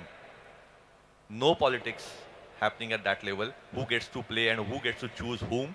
Just merit is something that we need to work on as a country outside cricket. Cricket has built phenomenally well, and he being the owner of one of the niche sport, he has built it that way with the integrity. But all other sports which are running across the multiple federation, multiple thing, I think we have a lot to learn where to go, and that's where the canvas is required, that white plain canvas where you can actually go and paint it the way we want it, with the right integrity, right governance, right opportunities. Yeah, look, well said, and I've spent some time in that space, and I think there's plenty of examples. In fact, the majority are examples of where you remove the politics that exist in sport and sport becomes better as a result. So yeah, if we started from scratch, that's what we do.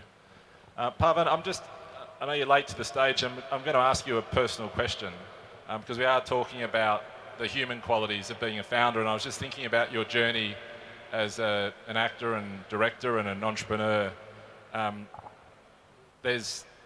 think from the outside, there are industries that have lots of perception around them. They're driven by perception, lots of visibility around them. Does that have you had moments of self-doubt in those industries? In those examples, in those industries in which you've worked, and where that self-doubt comes to you? How do you deal with it? I think you said the magic word perception as well. For these industries, a lot of it is perception at the beginning. And I think everyone has moments of self-doubt. I think having self-doubt is not an issue, it's what you do with it. So self-doubt has never stopped me from doing something. And I think self-doubt becomes less and less the better prepared you are. So when you are really well prepared, you are so busy looking at the details of everything that you have no time to doubt yourself. And I would always say I'm a little very fixated with details and stubborn as well. So, sorry, getting back to the question was, I don't want to... Just what did you do to overcome that self-doubt? But I think you've... Well, a lot of times, you keep going. I think resilience is very, very important. And I'm not saying I'm a very resilient person. I don't want to say that. I bet about, you are. Yeah, thank you. But about myself. But I am very confident of my capabilities, not because of arrogance, but because of preparation. And that's what I was saying is, preparation takes care of self-doubt. As an entrepreneur, you have to work very hard. There is no work-life balance. It all sounds very nice, and it's very important, taking a break. But if you want to really be good at something, you have to be willing to put in the hours. You have to be willing to put in the research. Before we launched Pro Panja League, we had 3 to 4 years of just looking at other leagues. What are people doing right? What are people doing wrong? We looked at all kinds of leagues, and we were one of the very few leagues in India to actually not start with the league itself, but start with tournaments.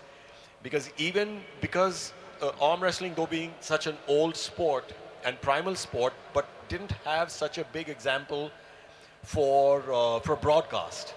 And therefore, we had to do a lot of research and practice ourselves. What is the best way of bringing it to broadcast? So all of this stuff that we were working on meant I had no time really for self-doubt. You kind of just close your eyes and go for it. Yeah, I've heard that before. If there's a theme emerging here, it's that progress is often personal, and it's about values as much as it is innovation. We've got some young founders in the room we have had throughout the day, Nandan, so if one of them came to you and said, and I think you'd be the most appropriate person for them to come to, and said, I want to change the world, what's one thing you'd ask them first? So if a young founder came to you and said, I want to change the world, what's one thing you'd ask them? What's the first question you might ask them back? Hello. Question without no.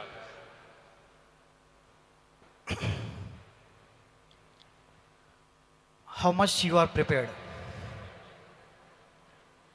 As you said, you can do anything in the world, but preparation is matter.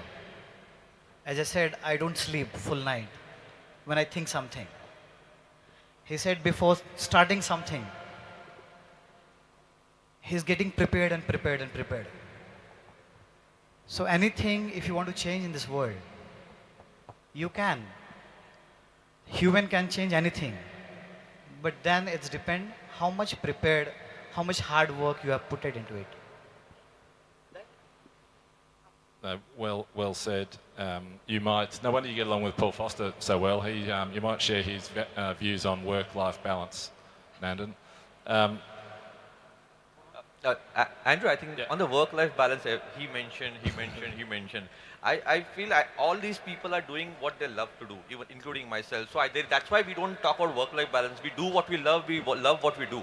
So that's where the work-life balance doesn't come into picture, looks like. And that's what I just wanted to say, that not to set the wrong example that there is no work-life balance, but if you really do what you love, I think you will just go with the flow. Maybe just to add to that, I will ask, what is your magic? What makes you wake up every day to want to change the world? And that is what you need to be able to make a difference. Look, well said. Steffi, on that, what's a human quality that you wouldn't want technology to ever replace? Oh, that's a good question. Difficult one too. No. I think, what we need to do and think through about all of this is technology helps the human being, but we need to still be human being. So like we need to keep our love, our empathy, our energy, our compassion. That's all important, and that's the thing that technology cannot change. But we just have to remember about it. Yes. Anyway, you agree? Compassion. Compassion. Compassion. I don't want technology should fill the pain. Humans should feel the pain. I don't want technology should connect me. Technology can connect me and Paul through phone. But whenever we talk through heart to heart. I don't want technology should replace this relation between us. I'm actually fine with technology feeling the pain. What about you, Sid? What's a human quality that technology shouldn't replace? So, one thing I was just reading a couple of months back, where now the robots are built with the self-changing batteries, self-charging batteries. So how do we stop them? So if the judgment day comes, how do we stop them? So that's why I want a technology to play the role of a technology as an enabler and not take over my life. It's just an enabler for me to have a comfortable life when I want it, and not be available for technology when technology needs me.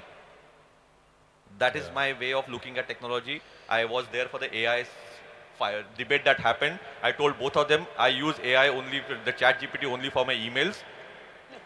I don't want the ChatGPT for anything else. I'm happy without going on a computer and asking some stupid question to somebody. I can ask myself.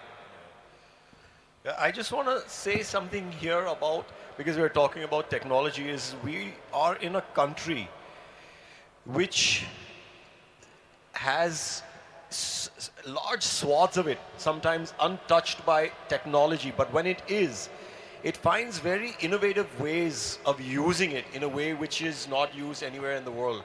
Like, I'll give you an example, like so many famous pictures of sabzi walas, vegetable sellers with the QR codes underneath their weighing machine.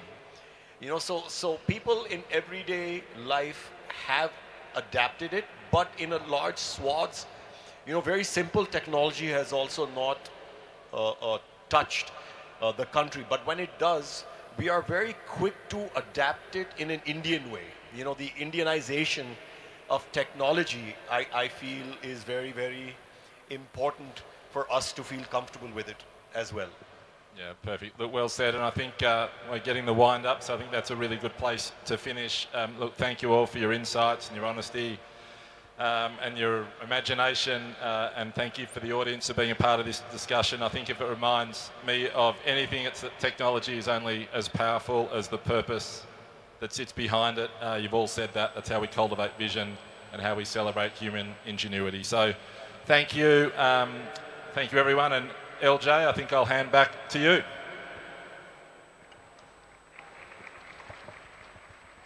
MIT, are you enjoying? Say Bharat Mata Ki. Bharat Mata Ki. आवाज नहीं आ रही है. भारत माता की.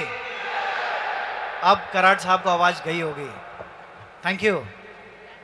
Thank you.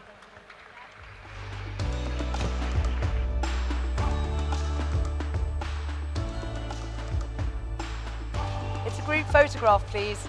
Andrew, you're not getting away that easily. You can't do a panel that good and not expect to have your photograph taken. Let's all line up, please. Thank you very much.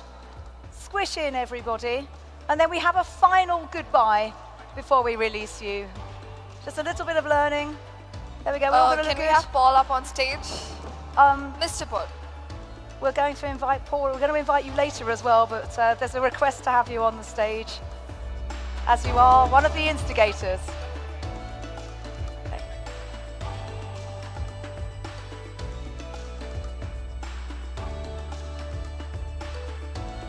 Okay, thank you.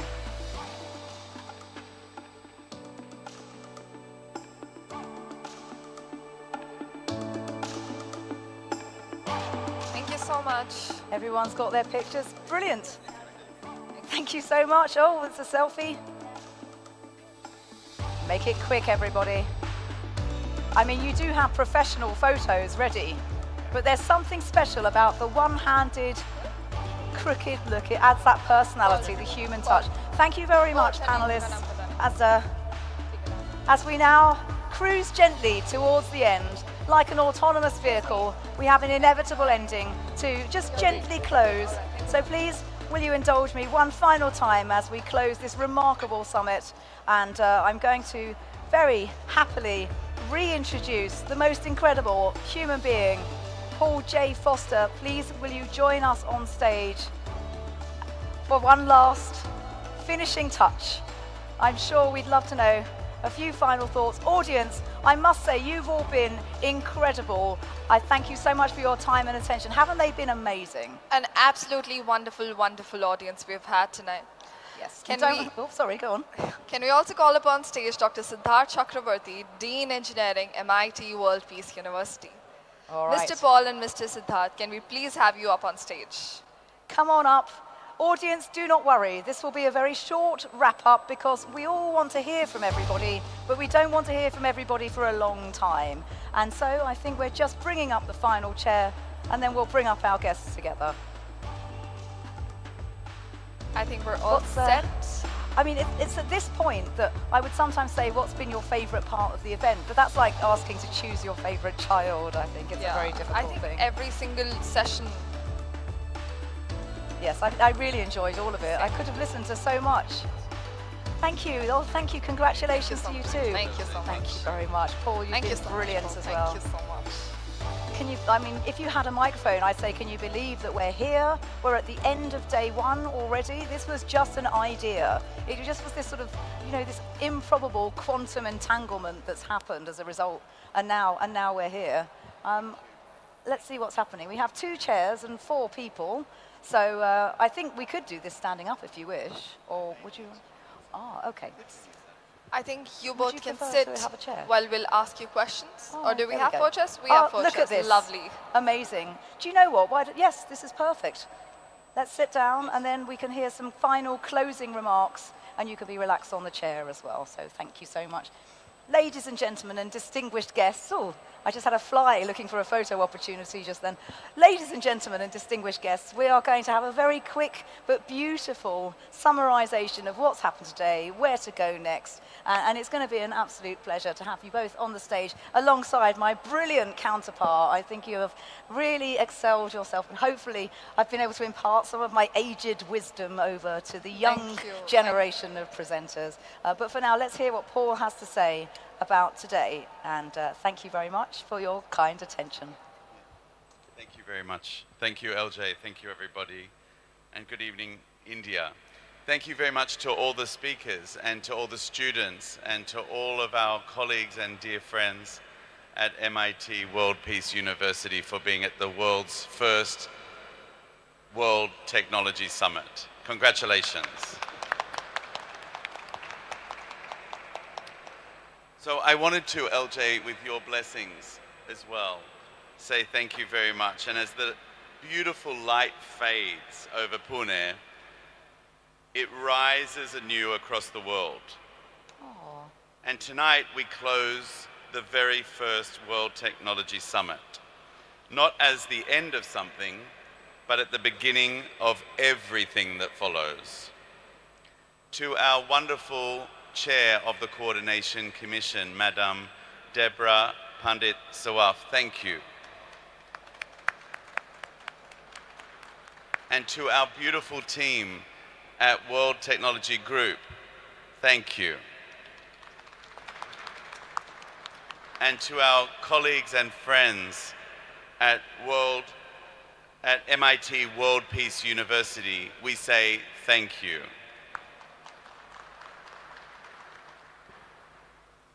So over these months of preparations and debates in this special place, we have inspired, debated, shaped, and now we have produced something remarkable together. And we began this journey with a declaration that technology without science is empty, and science without innovation stands still. Innovation without purpose is directionless. And that, dear ladies and gentlemen, remains our compass.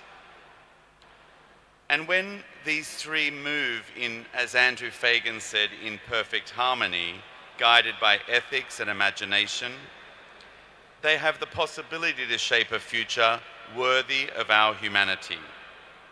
And so our mission is more relevant than ever to celebrate human ingenuity in every corner of the globe, ensuring progress always remains, as Steffi Bau said, very human.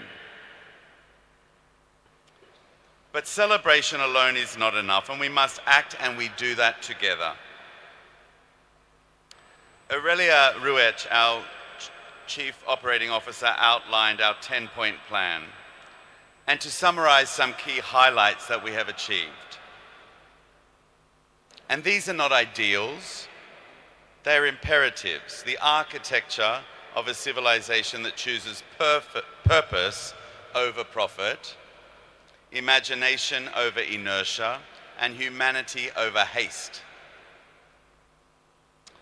World Technology Summit India also marked the birth of the World Technology Institute, our strategic nucleus and moral compass, ensuring discovery, ethics, and inclusion move as one. Let it be said, here in India, we began a new era where technology, science, and innovation became the instruments of progress, rediscovered in purpose, where human ingenuity was not a slogan, but became a movement. I want to take a moment to congratulate President Pavan and President Preeti for the very recent announcement of the World Championships in arm wrestling that will take place here in beautiful. Congratulations, Presidents. Congratulations. This is breaking news.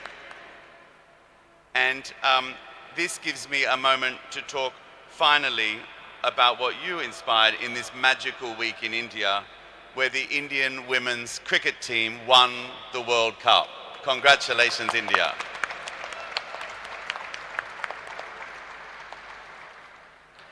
And to every young dreamer and every scientist and every future scientist and every future technologist and every innovator who believes the world can be better, it will because of you. I now declare the World Technology Summit 2025 India closed, and I look forward to seeing you back here next year. Thank you. Thank you ever so much, Paul, for the closing from World Technology Summit. Now, I would like Dr. Siddharth Chakraborty, sir, to kindly address and close the World Technology Summit. Thank you. First of all, good evening, ladies and gentlemen. I think Mr. Paul has given all the remarks related to the outcome of this particular World Technology Summit. And moreover, looking to these sessions, first of all, I would like that all the students, delegates should clap for themselves itself, because of getting such an opportunity to interacting with such leaders and from different diversity. Sports, it may be AI, it may be of different areas. Secondly, the word which you can see here, the innovation. We feel that within the university, innovation is something, it is a nucleus, where all these schools are making towards it. So as the cell is having a nucleus, which runs this complete cell, in the same way, I think innovation is something which all the schools should look after of any particular university. Secondly, since just before this session, there was a session on esports, and there was a session where the people are from the sports fraternity. So I feel that even if it is an engineering student or any student, sports is something which is very much required to maintain discipline as well as to release the stress also. So it was a wonderful session listening to that. We had a session on AI. sometimes we feel that we talk mostly towards AI in the software, but we should also think that AI can be in two areas. It can be towards the software, it can be towards the hardware. So engineers can play a very important role towards the AI in hardware. And most of the things which you have told, I got an opportunity to interact with Mr. Angelina who is leading the World Skill Competition, also Deputy CEO. So I feel that World Skill Competition is also something where engineering students or the fraternity of different universities can look forward. And I think India can get a very good opportunity, or the Pune can get a very good opportunity to host the World Skill Competition. So thank you very much on behalf of MIT World Peace University and the complete team under the convener Dr. Ganesh Kakandikar. They have done an extremely good job, as well as thanks to your complete team, World Technology Group, and giving us the opportunity to host this particular event. And definitely I think this collaborations will go forward and it will take a new leap or new jump in the coming days. Oh, thank you very much from the complete MIT. Thank you so ever much. so much. Wow, there's only one thing left to do, isn't there? Just one last thing, felicitation for the guests who weren't felicitated beforehand. I would like to call upon stage Dr. Ganesh Kakandikar sir to kindly felicitate the following guests. Shall we Okay, let's lift. Should we stand up for this, do you think?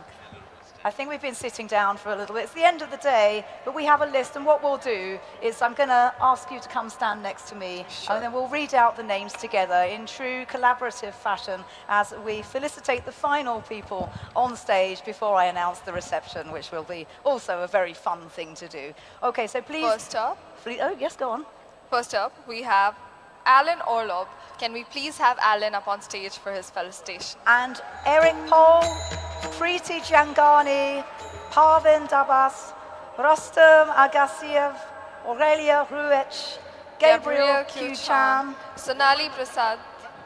One by one. Oh, we do one by one? Yeah. I apologize. Okay.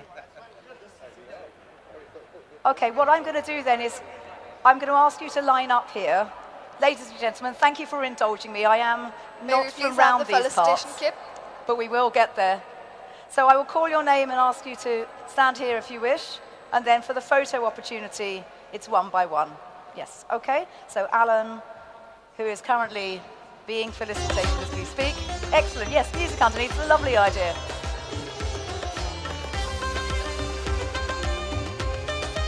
Wonderful. Next up, can we please have Eric Paul on stage? Eric. Next, may we please have the honor of having Preeti Changhania on stage.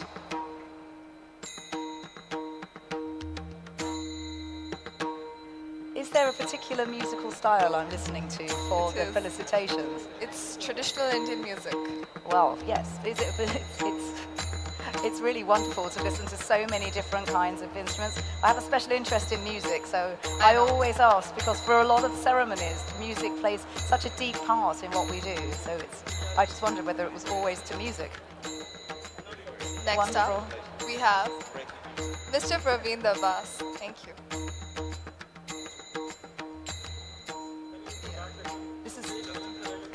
It's amazing, isn't it? The arm wrestling.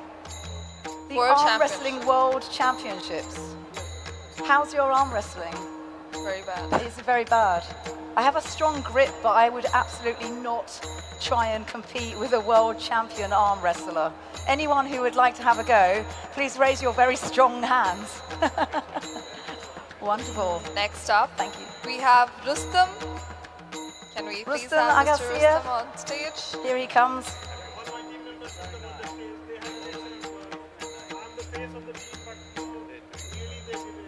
And audience, this just gives you the idea of how many people have been involved in this remarkable event. It really has been a labour of love, and there's been a lot of sleepless nights on the part of MIT World Peace University and World Technology Group. It's phenomenal how this has come together. We're so grateful that we could do this together.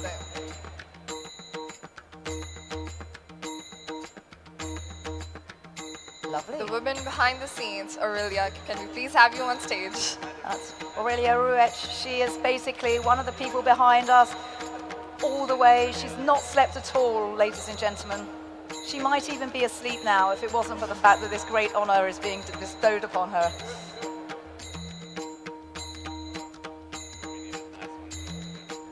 Oh, it's lovely.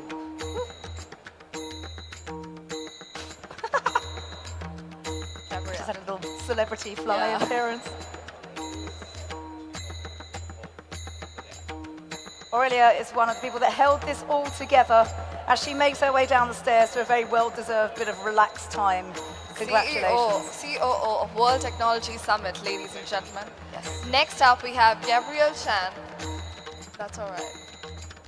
Gabriel Q. Chan, who is not only a social media mastermind, he is also incredibly stylish. Just look at his shoes. And now we've got an incredible scarf to go with the shoes as he is felicitated towards the end of the day. Audience, you're doing incredibly well.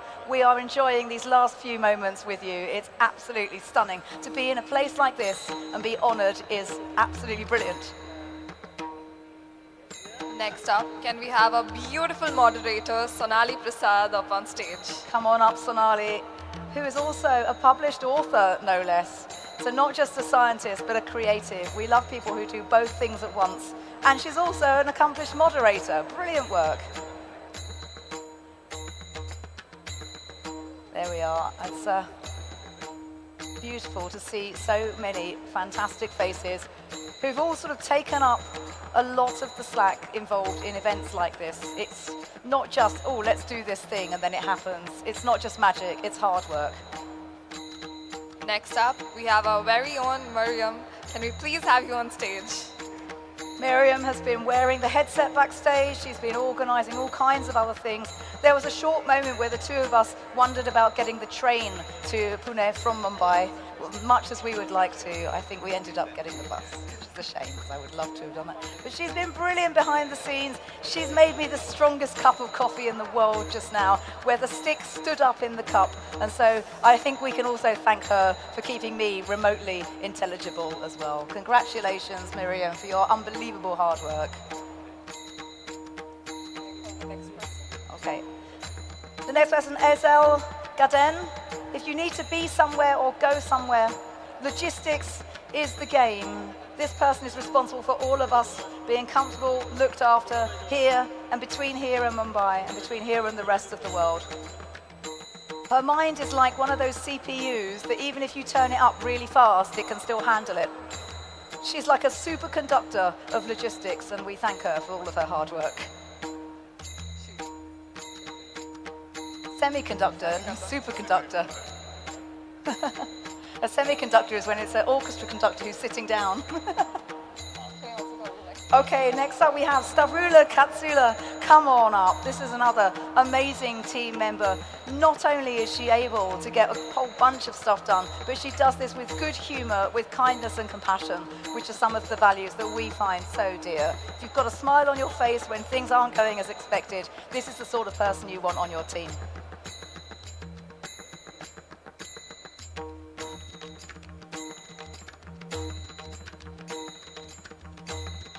Yeah. Thank you so much. Oh, thank you very much. It's always nice to get a handshake. And let's have our next person up, Fidan Zorobova. Come on up, Fidan. This is another amazing human being. Next up, we have Olivier Tian. Okay. Fidan will be felicitated elsewhere. We'll make sure that it gets to him.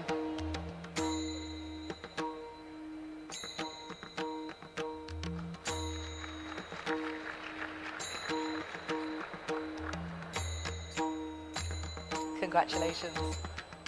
Okay, next up we have Ion Holpachi. Am I saying that correctly? Yeah. Come on then, Ion. Oh, This is Olivier Tan.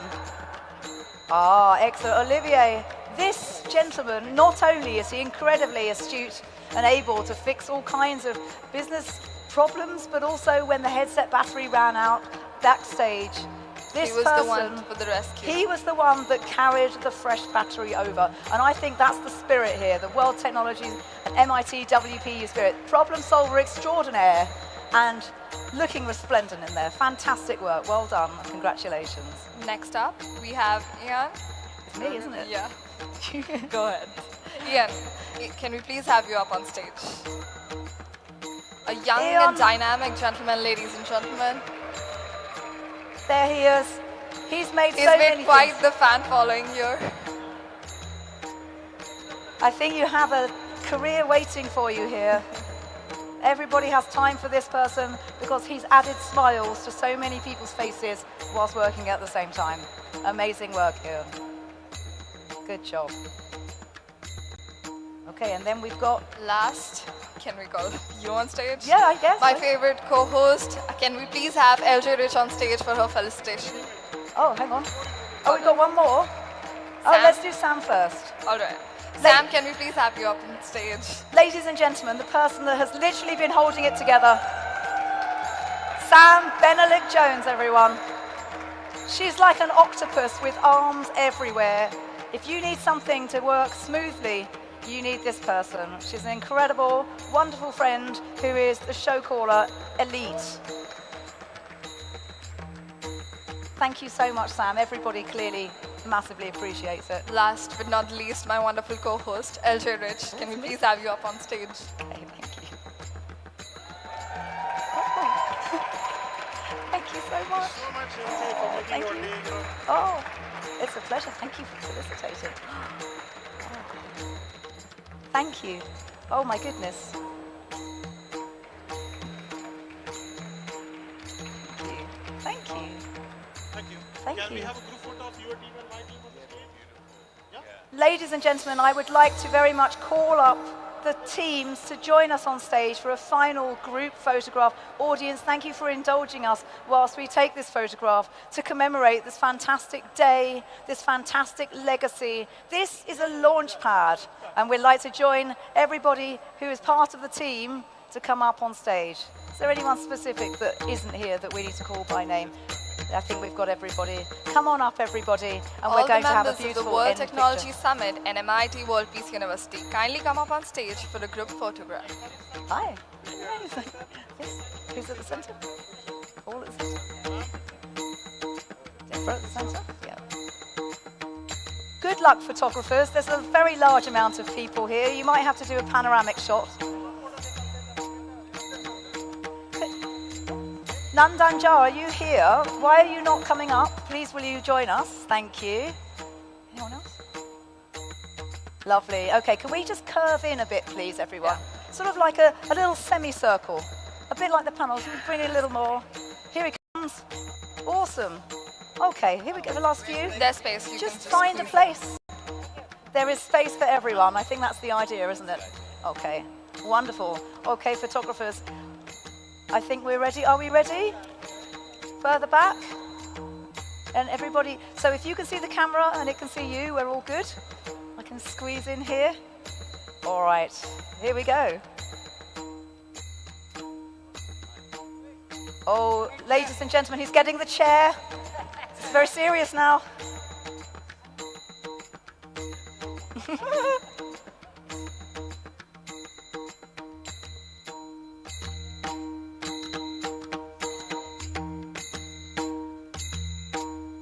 Those of you watching on YouTube, your picture hasn't frozen.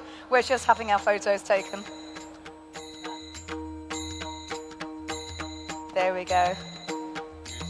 And as we take the last few pictures, oh, 1, 2. We have video. Oh, this is going to get some special effects on it as they pan across. Okay. It is tempting to do a little, like, movement. We're not going to do a routine. We have the dancers. They were very good. I don't think I can manage as well as them. For sure.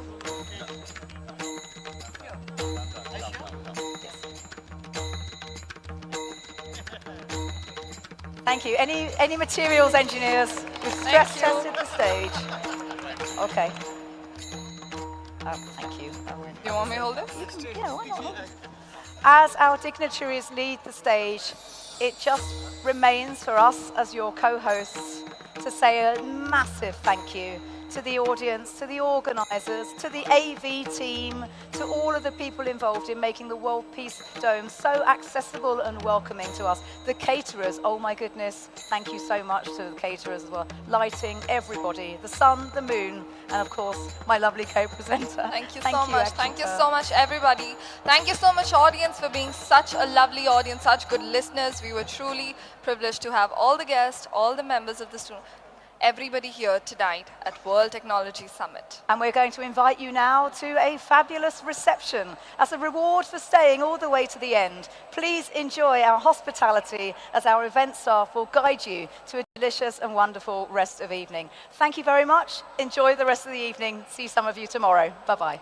Thank you.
In the field of higher education Yes. and pro AI. Yeah. This is something that's very close to my heart. I belong to the institution in some way. And I will start with one of the analogies made during the session that AI is like a tool. It's like a Ferrari. Yeah. And if you don't know how to drive it, it's of no use. But we're living in the age of the self-driving car, right? We don't really need to learn how to drive. So my question is, does AI change the very premise of what we should learn today? Does the very content or the substance of learning change? Right.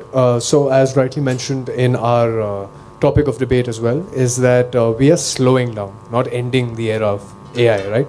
So AI should be used in a way where we're perceiving knowledge in a way that we're learning. We're not really kind of gaining a lot of information, a lot of knowledge, which is not really usable, right? There's a lot of knowledge out there, there's a lot of data out there, but is there really wisdom, as mentioned by the speaker in our panel as well? Is wisdom really being used up by people who are using AI? And that answer is a blatant no, because 80% of the knowledge that comes in is not really transferable to a human.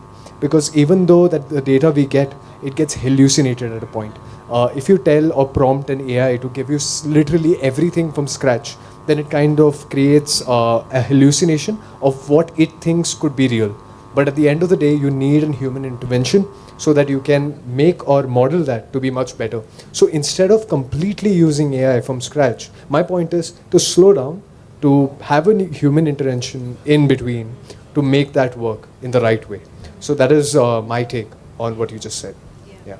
Well, now, what do you have to say, Mayuri? Do you think what we need to learn fundamentally changes?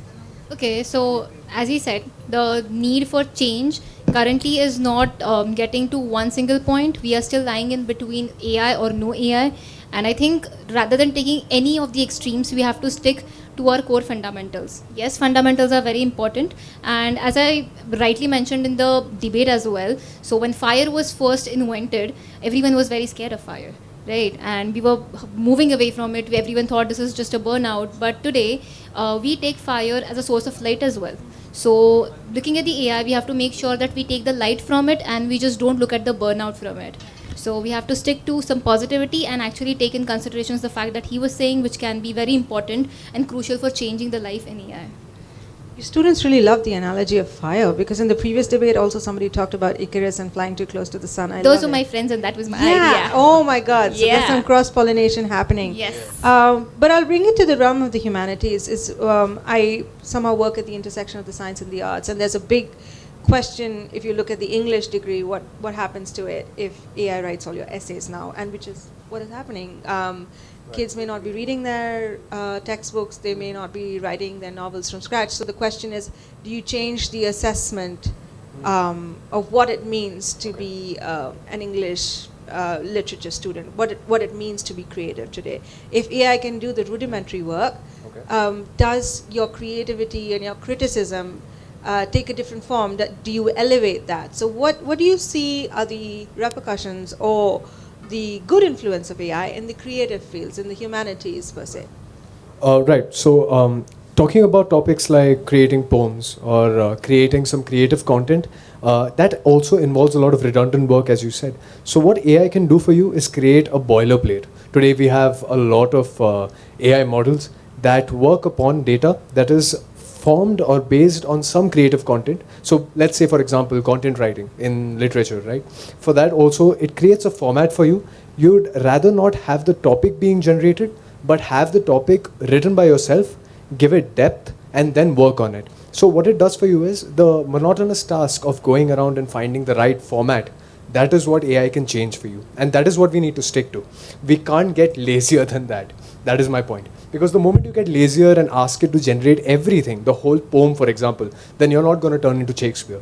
You're going to be some other random dude who generated something that looks like Shakespeare, but is not Shakespeare. So it is a big mistake for you to generate everything.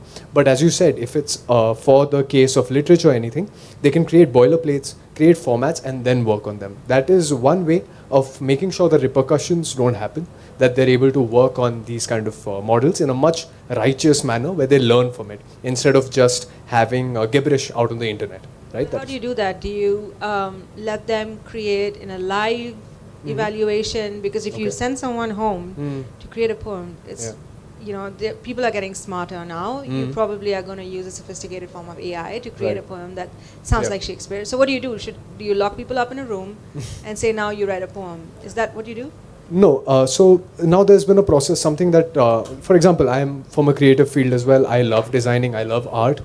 Recently, we had the Ghibli art trend, right? And we all as creative designers hated that, because that was affecting all of art all of a sudden. Because if you're going to generate something directly, some maker somewhere in the Northeast, I'm not sure of the exact region from where Ghibli art was formed, but there was a maker who used to do it by his hand. So if you're going to generate something, you're also not only bringing a problem of copyright there, but also a problem of stealing creativity from someone who's made it using his passion, using his heart, right? And creativity, for you to like something, it's because you really like that. For example, let's say for music, right?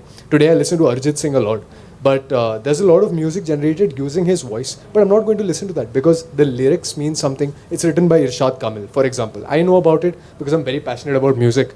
But if someone is going to write the lyrics using AI, I'm not going to listen to Arjit Singh because of his voice. There is a match of 3 to 4 different types of creative input into it. So if you're going to generate, let's say, a direct medium of a song directly through AI, then it won't make sense, because someone who's a lyricist, someone who's a composer, all of them get diminished. All these works get diminished and you won't like the art all of a sudden. So that is my point when it comes to creative content. Yeah, I share your concern. I'm a novelist, so this impacts my work pretty directly. Right. I have a question for you, Mayuri. You said something about, and this would wrap up your segment, you said something about the fact that AI is a tool and we should have the moral understanding or the ethical reasoning to use it as a tool and not further.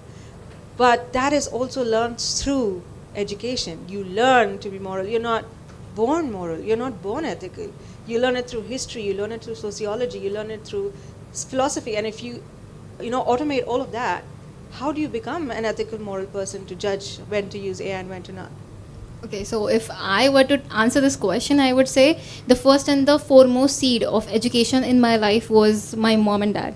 So if your parents are pretty good enough with the fact that they need to give certain amount of access of certain things to their children, I think the generation can move on towards a very ethical and a moral way. So it is in the parents' hand that they have to shape their children in a certain way. So as I say, AI, it is obviously helping, but for the foundation, you need to have something more ethical. And that ethical foundation is going to be your parents. We start there. The learning process starts in front of your mom. The first time you spell your word, that is when your mom and dad, they look at you and they're like, okay, this is where my child starts learning. And that process, the parents play a very important role. If you want your child to be in a proper ethical, moral environment, you create that for him. You create that for her, and just not, put the fact that, okay, she is in a different generation and that's why she is growing on towards that. That is not a real answer to this question.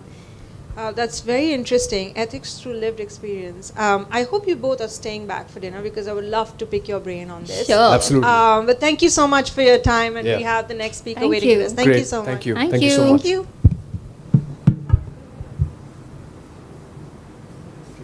you.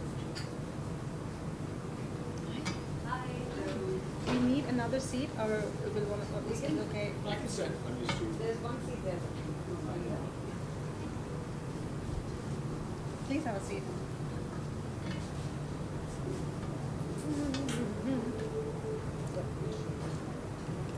Preen and Preeti, right? Hi, I'm Sonali. I've heard a lot about you from Andy.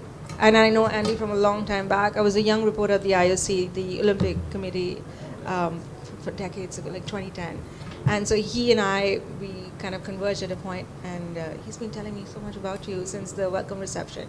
But I want to ask about arm wrestling. You created a world championship. You created something new in the combat sports field.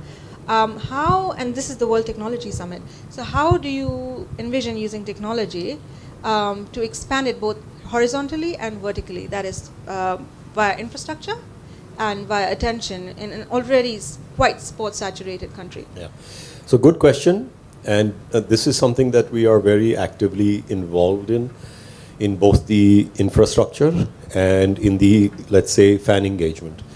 Right, so in the infrastructure, what we are looking at is placing AI sensors in different places of the table, which can also come in use for detecting fouls or also movements of the athletes, which we can study then later on, right? And in terms of fan engagement, we'd like to be able to communicate certain data in real time from sensors, AI, different technological points, from the athletes. Like, for example, when the athlete is, in the middle of a match, how much force per square inch, per square centimeter is that particular athlete applying, and can it be relayed directly to the screen for the fans to be watching and consuming and comparing between different athletes. So the idea is to merge a primal sport, one of the oldest sports in the world, which is Panja and arm wrestling, and merge it with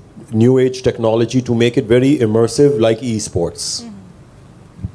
Do you see a model that you want to replicate, or that's closest? I think we are, I say this very humbly, but kind of carving out our own path with our own ideas and imagination. So there's no kind of example or reference point that we can take or are taking. Yes, we get inspired by other sports leagues using technology, holograms of players, etc., but we have to adapt it to a way that suits us and our players. Even if you look at the league, the Pro Panja League, currently there is nothing like it in the world. And we don't say this, but this is what the international audience says. It's the largest production of arm wrestling in the world.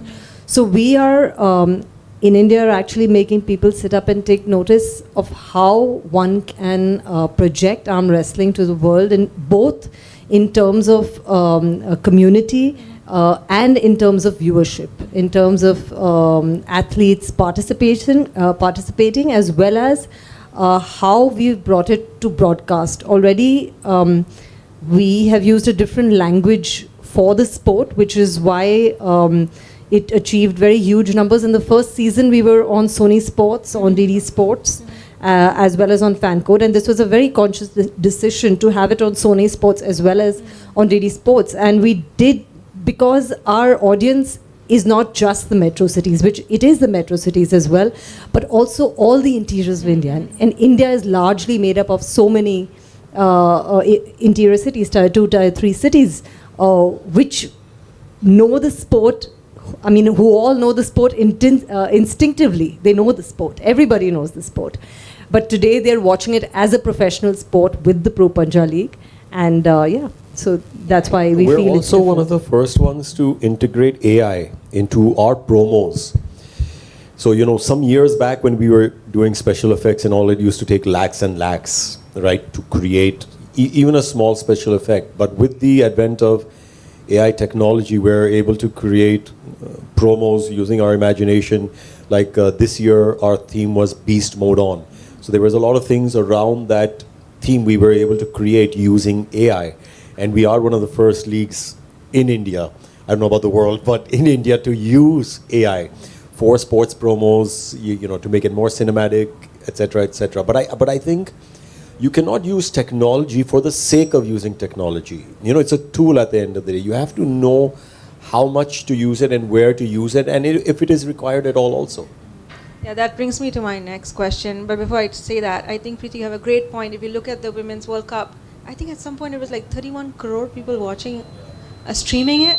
That number is so massive as compared to the number of people in the stands. So we have to keep the online streaming audience in mind when we create new sport, whether it's e-sport, whether it's combat sport. But when we talk about technology, I've seen sports evolve with technology coming in, be it football, be it tennis.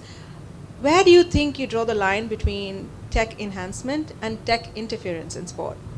Well, that's a fine line that you have to be instinctive about. You cannot pre-plan it that I'm only going to use so much.